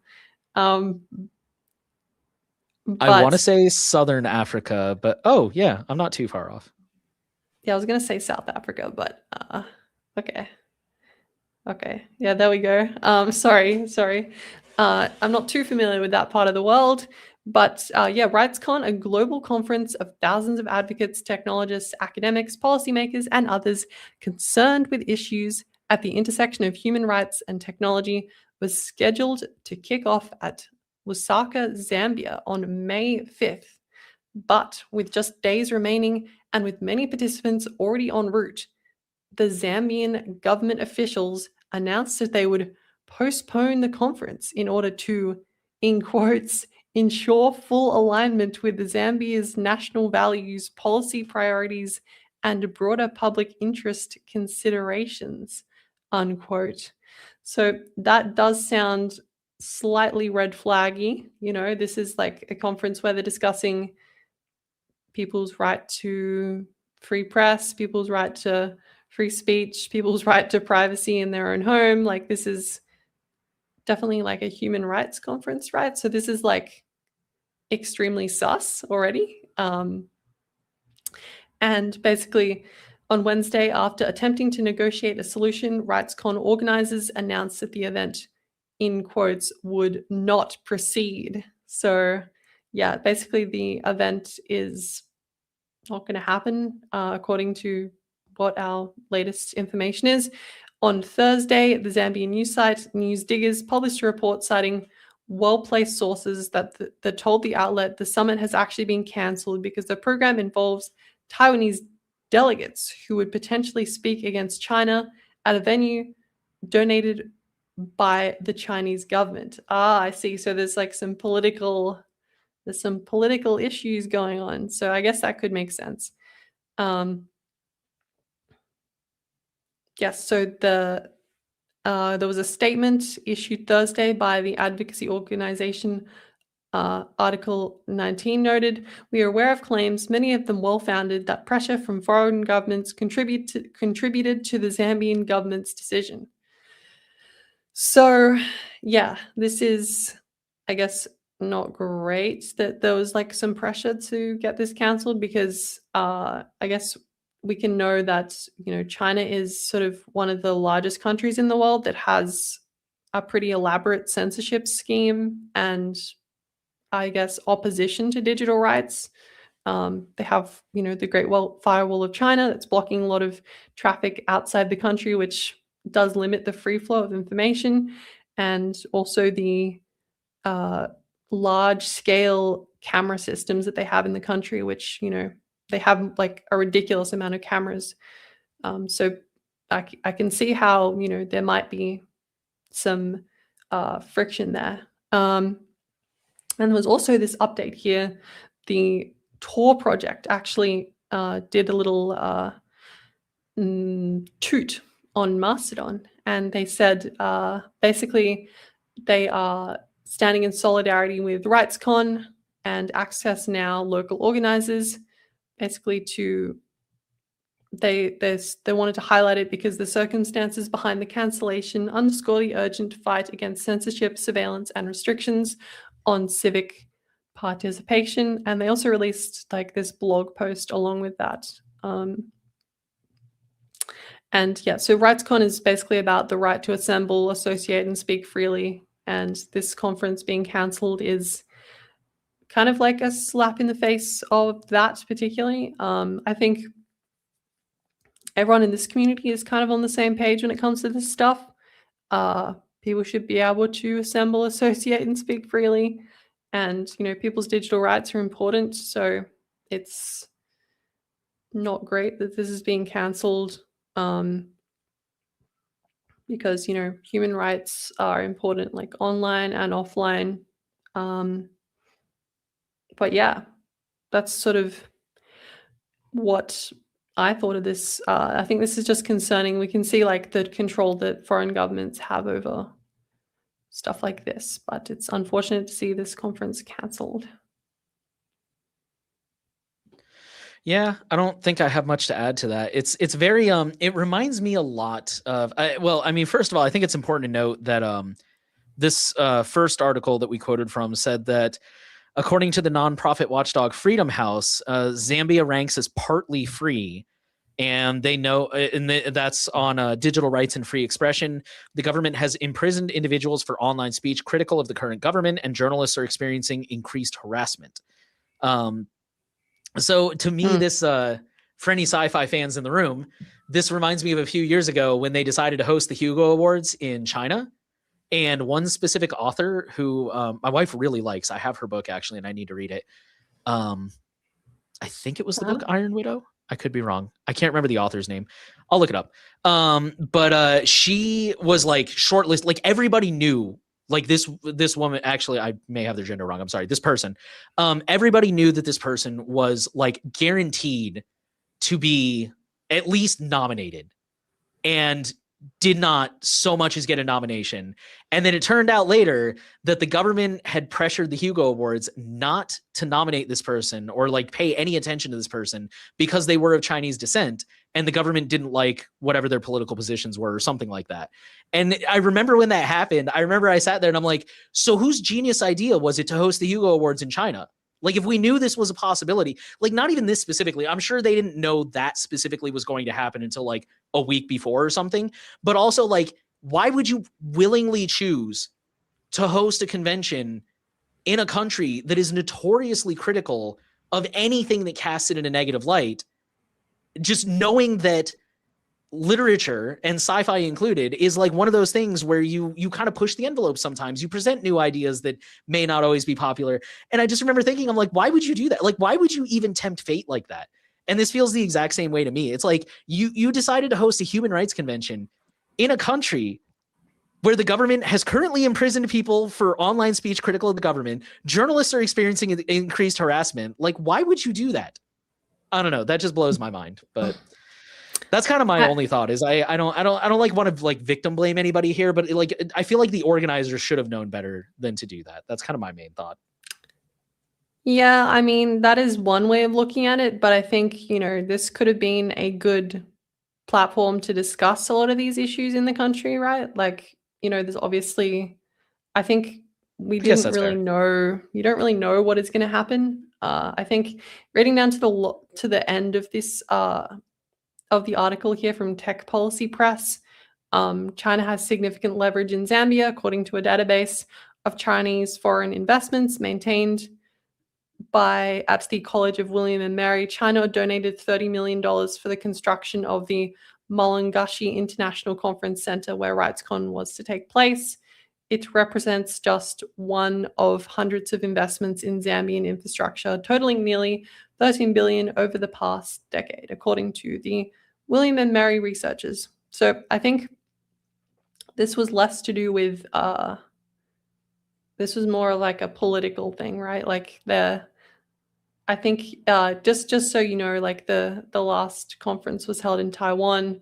There was clearly people that were, you know, supportive of, you know, people's right to a free assembly, which isn't always guaranteed in China. So I think it's it kind of goes against the values there, and I think that's kind of the reason why this was cancelled. But I think, you know, I definitely see your argument that, like, why would we host it there? Like, if there's a possibility that the Chinese government isn't going to like that, is it really a good idea to like do it in the backyard of them? Like, is that really a great idea? I mean, I think it would have been interesting though, because, you know, maybe it could have been a good time to discuss a lot of those issues, but I guess they overestimated the allowance of that to happen. Yeah, and further, that's a really good point. You do make a solid point where it's like, why not go, you know, I grew up in the church, so I know a few Bible verses, and like one of them is where they were criticizing Jesus for hanging out with sinners, and he's like, well, yeah, the healthy people don't need a doctor. So I kind of see that argument of like, yeah, why not go to the country where these are happening? And User Zero made a good point too. Like, is there any country where this stuff isn't happening? And I mean, objectively, yes, there's places that are much more open and free and accepting of that kind of stuff. But I hear your point. It's not exactly like, yeah, just throw a dart and anywhere it lands is good. Like, the choices are relatively limited. So that's a fair argument. Yeah, I do think, you know, it's also important for people in the global south to have these conferences there as well, right? Because, you know, not everybody can afford to travel all the way to the United States, or, well, I guess Europe, or any sort of country that's in the West, I guess, or like the global north. So even a lot of those countries, I probably wouldn't travel there. So, you know, there's all sorts of things like that. But yeah, this was just like an important little one that we wanted to cover. It's unfortunate, but it is kind of surprising that this was it happened so like this seemed like it was going to go forward, and then it suddenly was cancelled. Which I think if it had just been like immediately the Zambian government said no, that would have been fine. But since it happened so close to the start, it was like kind of a big story. At least on Mastodon, I saw a lot of people talking about it. So yeah. Yeah, and 404 wrote a couple articles about it. They actually just published another one right before we went live with like the latest update. So yeah. Oh, okay. Interesting. Was there did you notice there was anything to add, or? I didn't really have a chance to read it, which is why I didn't include it in the links, but I'm sure it's good. It's, 404 does great work. So yeah, cool. I guess go check that out then, if you're interested in learning more about this story. Also, just in case anyone is curious, it's Ziran. I'm totally going to pronounce this wrong. Ziran J. Zhao. I don't know. The book is called Iron Widow, but yeah, in 2022, 2023, they were a finalist for Astounding Award for Best New Writer. They received enough votes to be a finalist, but were declared ineligible and removed from the ballot. It later emerged that this was due to self-censorship by the Hugo Award administrators, which was held in China in order to appease the Chinese government. So, yay. This kind of stuff happens. Anyways, I just in case anyone else was curious for me to wrap that earlier thing up. So I think in a minute we're going to start taking viewer questions. I know we had somebody leave a question earlier, and we'll definitely go back to check that out. If you're holding on to any questions, go ahead and start leaving them in the chat. But for now, we're going to head over to the our community forum, where there is always a lot of activity. This week, there was a lot of activity when I sorted by the latest chats this week. Busy week in the forum, but specifically, I think we were going to focus on a post here that, again, was almost a finalist for the news. It's just there's so much happening this week. But there's a rumor that Signal is working on a standalone version of a desktop app that does not require a mobile phone. Now, to be clear, it will still require a phone number. That's not going away. And I know that's a very controversial requirement, but let's see here. So there's, I'm going to switch over and show this article on screen real quick. If I can remember to share my screen. Haha. But yeah, somebody spotted this in one of the latest Git commits on GitHub. There we go. Oh, come on. This is a very difficult program to work sometimes. There we go. So yeah, going back to the top, this comes from a website called About Signal. And it says that it was on the latest Signal desktop commit history and makes several improvements to the registration flow. The feature has not been officially announced, but since we saw it in the commit history, I'm not going to say it's official, but it's kind of one of those, like, there's always rumors going around, but I think since we see some evidence of this in the Git commits, it's like, okay, let's maybe pay attention to this a little bit more than usual. And it says that users may soon no longer be forced to use a smartphone, such as Android or iOS. And instead, you will be able to sign up on Signal Desktop, and you can use just a regular mobile number or a landline, which includes basic mobile phones or dumb phones, which I think is kind of new and old.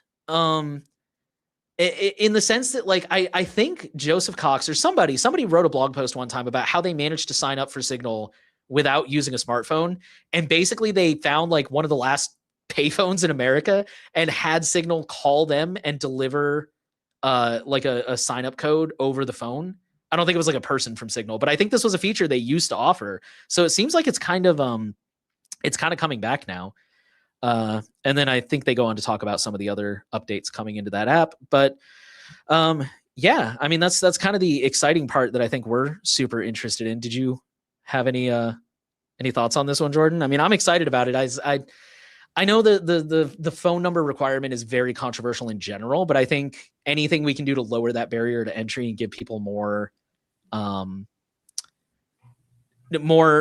access to like secure communication, I think is good. What do you think? Yeah, I think like a lot of times, I think having a mobile phone requirement is a bit frustrating. Like, for instance, I've got 2 Signal accounts. Like I have one that I use for work and then another one that I use for personal stuff. And now I have to have a second phone that just has to be on to like has to have the account on it. So it is kind of annoying that you have to have like or I guess if you had an Android, you could maybe use a different profile. But it's kind of frustrating that that's been a requirement when, I think you could do that with an iPad. Yeah, you could do that with an iPad. You could have an iPad as your main device. So it kind of makes sense that they would allow this on desktop, but it's kind of been an ongoing thing. And I think when it comes to these like source code leaks as well, like we saw like, username support leaked through the same way, right? We were like looking at the source code and we saw, there's like this mention of usernames in the source code, but they're not added yet. So, and we did end up getting that feature eventually, kind of took a while, which is kind of the usual with Signal. I kind of appreciate Signal's slower rollout of features though, whereas, I feel like a lot of projects or I guess products are sort of taking the move fast and break things approach, which isn't super great from a stability standpoint. But yeah, I'm kind of excited to just be able to use this instead of having to have a second phone because yeah, it's kind of been an ongoing issue. I know that a lot of people are going to like this once it finally releases, if it releases, which all signs point towards yes, but there's always a possibility of it not. Okay, so someone in the chat said, is X the only way to watch the stream? It feels uncomfortable. Yeah, so I think, I'm not exactly sure because I don't have a Twitter account. I don't know what it looks like, but you can also watch this on StreamYard, which is basically a platform agnostic way. You can also watch this on YouTube. You can watch this on TikTok. Wouldn't recommend it. But you can. Twitch, Kick, LinkedIn. Yeah, all those platforms. So it's across all those if you want to switch. But if you want to find our YouTube channel, it's just Privacy Guides. It's an easy way to find that. It's whatever platform you prefer. We just find that there's at least we get quite a decent amount of traction on Twitter. So that's why we broadcast there. It's important to get this message out to as many people as possible. Cool. Yeah. Sorry, I'm going through some of the comments here because some people were like, "Oh, I wish it worked with voice over IP," and I'm like, "Hey, did they change that?" But then further down, people are like, "Yeah, it does." Okay. So yeah, it does. Definitely does. Yeah, I was like, "Did they change that?" Because I definitely signed up with voice over IP. But yeah, and real quick on the topic of other places to watch, if you go to privacyguides.org/livestreams, I think that'll take you. Well, it'll take you to the latest newsletter, and that'll take you to the StreamYard link. The forum we usually pin. Once we pick the headline story, we pin a post that has all the other places that we stream for sure. So, somebody went and posted them all here. So, cool. Yeah. Probably Jordan. That was me. Okay. I think it's time to move on to viewer questions. I have the forum post up here. Let me take a look. Not really a question, but somebody on the forum mentioned when we posted the headline story, which is, is Ubuntu becoming the new Windows? They said, speaking of Ubuntu, they are the first Linux OS option to come preloaded onto Framework laptops. So if you are interested in Framework or you are a Framework user, definitely be aware of that next time you go to buy one. I'm checking through here to see any other. Somebody posted here. They said, I don't know if this will still be relevant by the time the live stream happens, but at the time of posting this comment, much if not all of Ubuntu and Canonical's infrastructure appears to be down via a DDoS attack. Yes, I discovered that this morning when I went to so I have automatic updates on all my servers, but Fridays are or weekends are when I sit down to like manually make sure I didn't miss any updates, run my backups and stuff like that. I know I shouldn't do it manually. I haven't had time to get around to making them automated, but I had that issue too because like all my servers were like not hitting And then on Cubes, I went to do Snap Refresh and I couldn't connect to the Snap Store. And I literally posted in the group chat, I was like, is FOSS broken today? Like, what's happening? And then like immediately after I asked that, I opened up my Nextcloud with my RSS feeder, and I saw like Ubuntu's been having like a DDoS attack for the last like 20 hours or whatever. And I'm just like, okay, that explains it. So need to read the news more often. Definitely, it's been causing quite a lot of issues, I think. But I think one awesome thing about, like, at least when it comes to the apps, like, and when we talk about Linux package managers, is, you know, they have mirrors. So, you know, I personally don't use the official like repos. Like, I would prefer a local one, right? You can do that instead. You can still get updates that way. You could even set up your own local mirror on your own server in your home if you're nerdy like that. But yeah, it is kind of a random unfortunate thing. The story, I think people kind of got a little bit confused by the title. I was kind of not really sure what to put as the title to give away the entire thing, but I thought it was good. I liked it. But yeah, on that note, in the thread, I thought it was actually kind of cool. People started talking about what distros they prefer, and a lot of people talked about like gaming. Like a lot of people said they like to game on Linux, and so if you're a gamer, I'm told that gaming has come really, really far on Linux and is kind of almost at the point where, like, unless you're like a pro gamer or like there's certain like I know a lot of the anti-cheat games won't work very well, but if you're just like a casual gamer, definitely look into Linux, because I've heard it's really come a long way and it's a lot more gaming friendly than it used to be, and it's almost a 1-to-1. So yeah, it's really frustrating with the anti-cheat stuff, and it doesn't really seem like the industry is moving in the right direction. Like, if you remember, there was Apex Legends did allow Linux easy anti-cheat to work on Linux, and they eventually just threw the towel in. They said, we've had too many people cheating, so we're blocking Linux, and that was it. You can't play it on Linux anymore, which is really unfortunate, because, you know, I guess, you know, games have got to balance the player experience with that sort of stuff. So I have seen NVIDIA performance is bad compared to AMD. That's what Lusser1 said. I mean, I would say NVIDIA cards are generally more powerful, but there's a bunch of issues with drivers in Linux, which is a whole nother can of worms, which you probably won't have as much of an issue with if you're using an AMD GPU, because basically you have to install proprietary drivers. I think it's been remedied somewhat now that we do have like open source kernel drivers, but there's still a proprietary part to it, which is another, you know, it's another barrier to getting people to switch, because it's like, oh, why isn't my graphics card working correctly? It's because you didn't install the drivers, which is a whole process, right? So I think that's also another issue, I guess, that NVIDIA causes.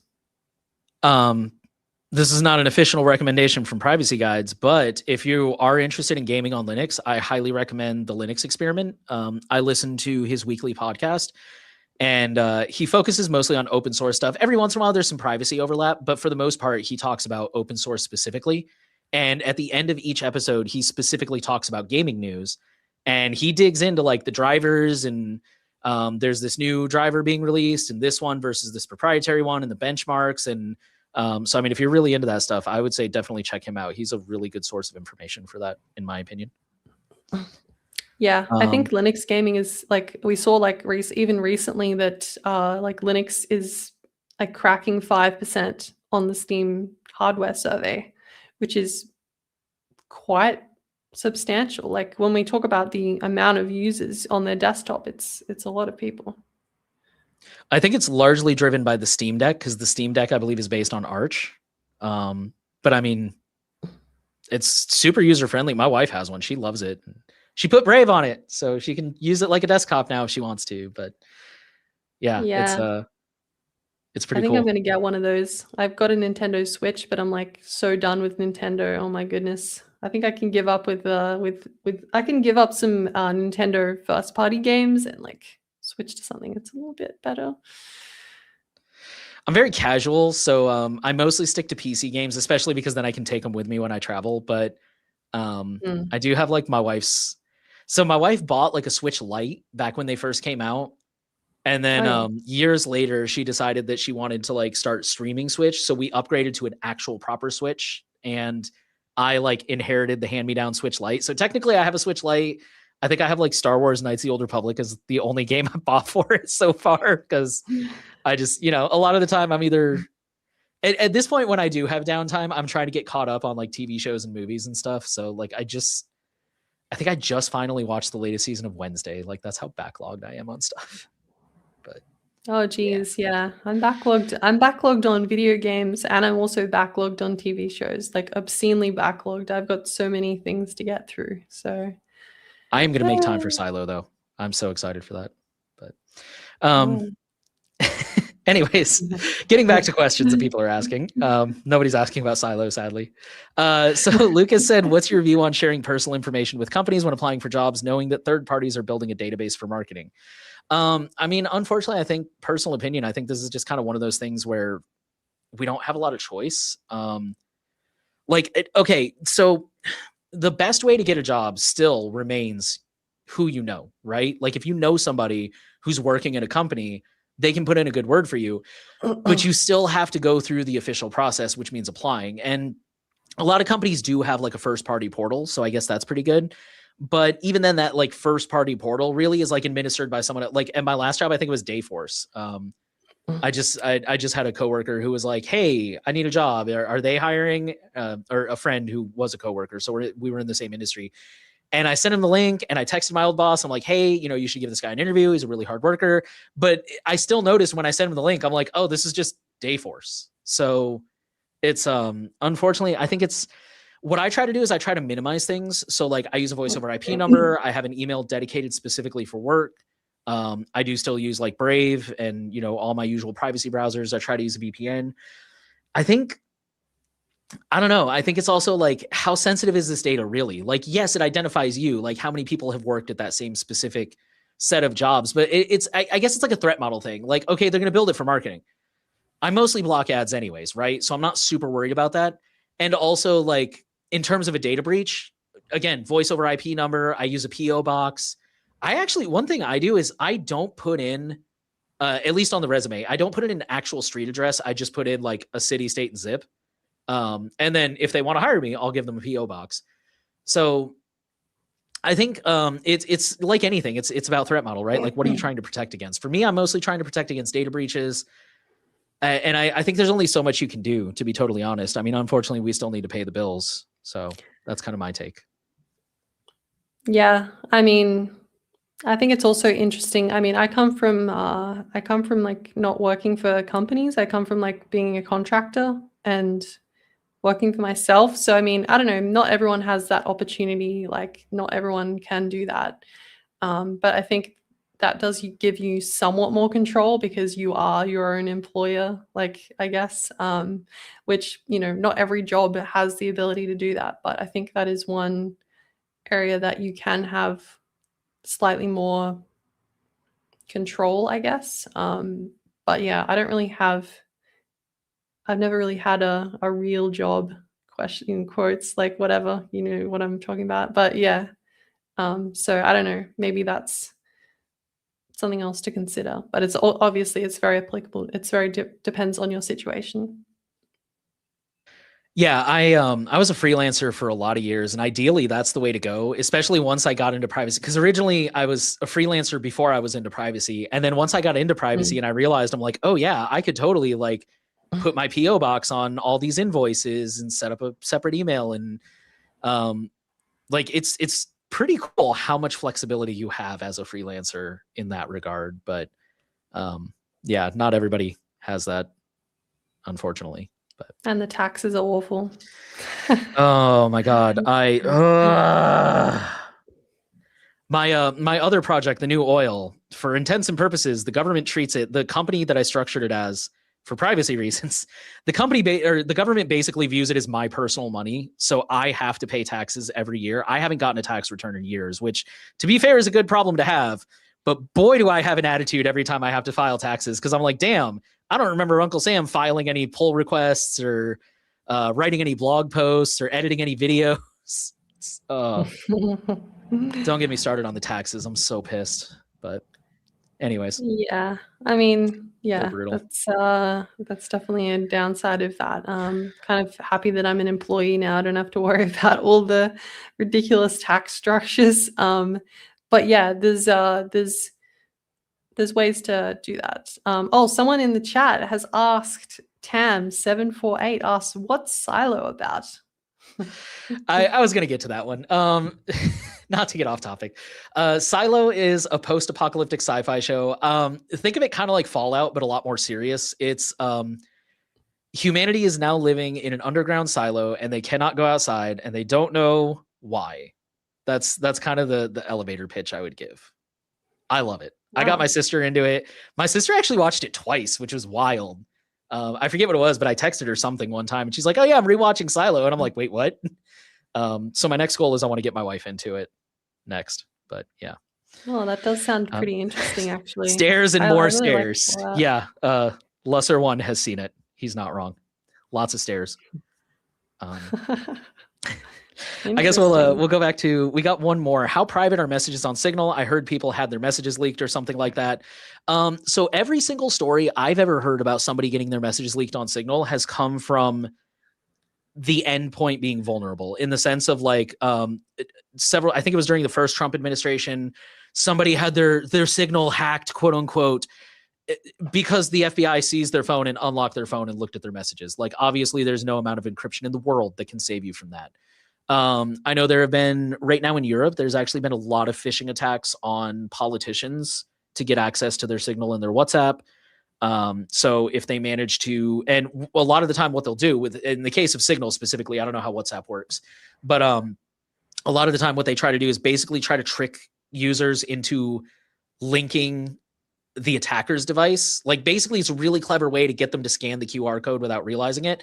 And so now the attacker over in Moscow or Beijing or wherever has a Signal desktop linked to your phone, and they get a copy of all your messages. And so those are the kind of things that, like, Signal has rolled out some things to try and slow down those kind of attacks, but those are things that are not vulnerabilities in the Signal protocol. Those are like phishing attacks. And again, like, your phone was unlocked. Like, those are things that we would expect to see with anything. So at this time, as far as we know, Signal is the most private and secure messenger out there, or at least like top 5, like point blank. I mean, there's really no arguing that. There have been so many experts from so many different political leanings, countries, fields of expertise who have looked at the code and been like, yeah, this looks amazing. This is really solid and secure. So they don't log any metadata. They're designed to be trustless, where like it doesn't really matter if the server is compromised. I mean, I guess you could argue maybe the server would be able to record some metadata in real time, but they won't be able to get access to your messages. They've had multiple court cases where they've had authorities request data, and the only data they ever have is when the account was created and the last time you connected to their server. So, I mean, yeah, how private are Signal messages on Signal? Governments around the world rely on it. So, and then Roy caught what I said. What about SimpleX? I'm less familiar with SimpleX, to be totally honest, but we do recommend it on privacy guides. It is very secure as far as I know. I think they are also working on post-quantum encryption. So, I mean, SimpleX is also really secure. It's a harder sell for people because there's less users, there's less features. I hate to say it, but like, when we're trying to make these tools accessible to people really care about the features. Signal got a lot of flack when they rolled out GIF support, but that's what gets people around: the group chats, the attachments, the GIF support, the user friendliness. And SimpleX is great. I have a SimpleX account, but it's just a hard sell. Like, if you can find people to use it, go ahead and use it. I'm not saying not to. You're just probably going to have a hard time getting your friends and family on it. And then I don't know what I would do without my stickers. I'm slowly getting more and more into GIFs. I hate to say it, but I'm really getting into GIFs. I'm starting to use a lot of GIFs. And then the last thing to, you don't even need a phone number for SimpleX. I think now we're kind of getting into like privacy versus anonymity. And I think it's also worth noting that Signal they save a hash of your phone number, not your actual phone number, if I remember correctly. So like in theory, the cops can't, I mean, I guess the cops could give them a phone number and be like, do you have this user? But they're not really going to get much from that. So I don't know. I think personally, I see the complaint. We just talked about this. I think I see the complaint with the phone number requirement. I think most people make it a bigger deal than it needs to be. Are there people who absolutely cannot use their phone number? Yes, I'm not going to argue that. Is that 90% of people? No.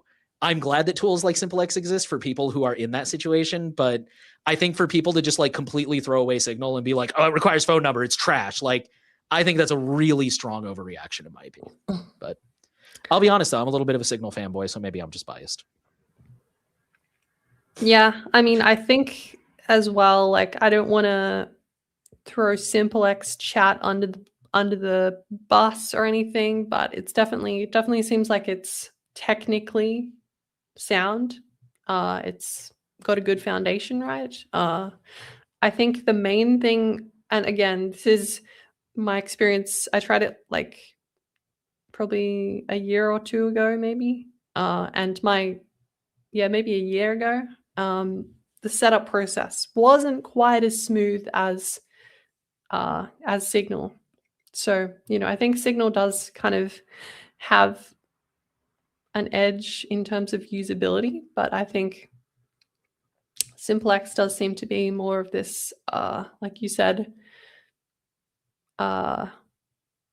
privacy first solution, right? They're not requiring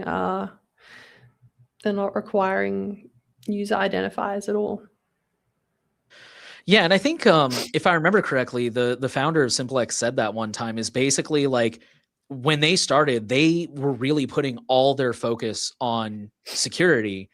And now they're at a point where like we feel comfortable with security and they're trying to put more emphasis on usability. And he's acknowledged that. He's acknowledged it's a shortcoming. That's just the particular roadmap that they decided to take.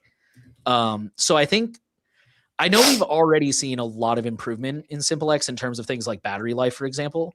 And I think in the coming years, we're probably going to continue to see more improvement. They actually just rolled out channels, similar to like Telegram channels. So I'm really interested to check that out personally. But yeah, I mean, I think in the coming years, hopefully we're going to see some real improvement on the user friendliness side of SimpleX. But yeah. We got one more question from Tim. It says, should we be using post-quantum cryptography? I feel like I've been talking a lot, so do you want to tackle this one first or? Yeah, so we already did a video about like post-quantum encryption algorithms and like what the threat actually is. So if you want to check that out, you can, but I can give you the TLDR here if you don't want to watch that. Basically, it's a concern in the way that if your information and data is being collected, it could possibly be decrypted in the future. So, we're not at a point where quantum computers are at a point where they can, or even if we don't even, and we also don't even know if quantum computers will ever reach a point where they will be able to decrypt these encryption algorithms. Because I think it's kind of like AI. Like there's so much hype behind this. It's just hype everywhere. So I think, take it with a massive grain of salt when companies are saying, we've made our encryption quantum resistant or quantum safe. I think it's useful. It's a good thing that most people should be doing at this point. This is like a positive step in the right direction, but I think the main thing you should be focusing on is using tools that respect your privacy, that aren't going to be having the information in the first place. Like we were talking about with Signal, right? Like it would better if the service wasn't collecting the information at all. If the connection, it didn't even matter if the connection was encrypted or not, because they're not collecting the information in the first place. So I think it should be in every privacy tool's best interest to implement it. And we've already seen that now. Like, I think Molvad and Proton, and they've been rolling out these post-quantum encryption tunnels.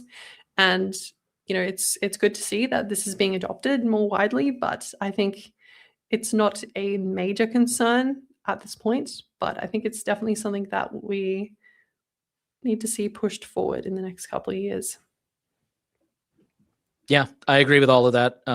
There's a lot of debate, even among experts, about whether or not quantum computers will ever achieve their promised potential.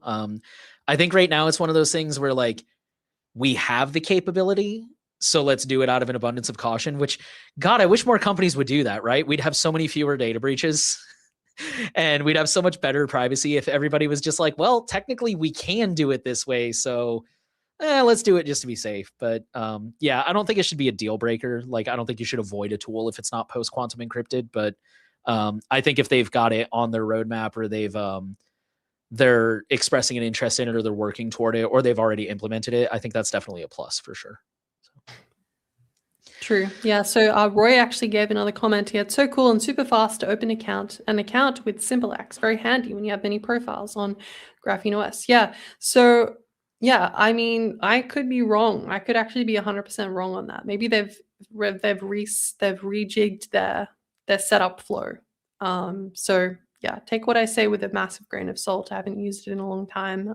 Maybe, I guess, Nate, you haven't set up a new account probably in a long time, so it's probably not helpful either. But not super recently, to be honest. I think a few months ago I set up because one of the only things I don't like is there is no like cloud sync of your database. So if you I don't know, if you have a phone that literally explodes or something like that, you might accidentally lose your account and all your contacts and everything. So it's on you to keep really good backups, which I don't always keep as good of backups as I should. Actually, I'll tell you exactly what happened. Is when I left surveillance report, I think we shut down we had a business account, and I was trying to shut that down, and I accidentally deleted all of my accounts on SimpleX. So I had to make a new one. But yeah, that was like end of last year, beginning of this year or something. So not recent. I don't remember it being like crazy difficult, but it's certainly not like something like Session or Signal where it's just like, yeah, basically just keep clicking and eventually you'll get there. Like, you do have to put a little bit of thought into it. So yeah. Okay. Yeah, that's cool. Alrighty. I think since that was all our questions so far, I think we'll go ahead and call it a week. So all the updates that we talked about will be shared on the blog every week. So sign up for the newsletter or subscribe with your favorite RSS reader if you want to stay tuned. Don't forget that if you sign up for that newsletter, that also acts as a reminder because it goes out right when we start streaming, and there's a link to the StreamYard stream in there. So super handy.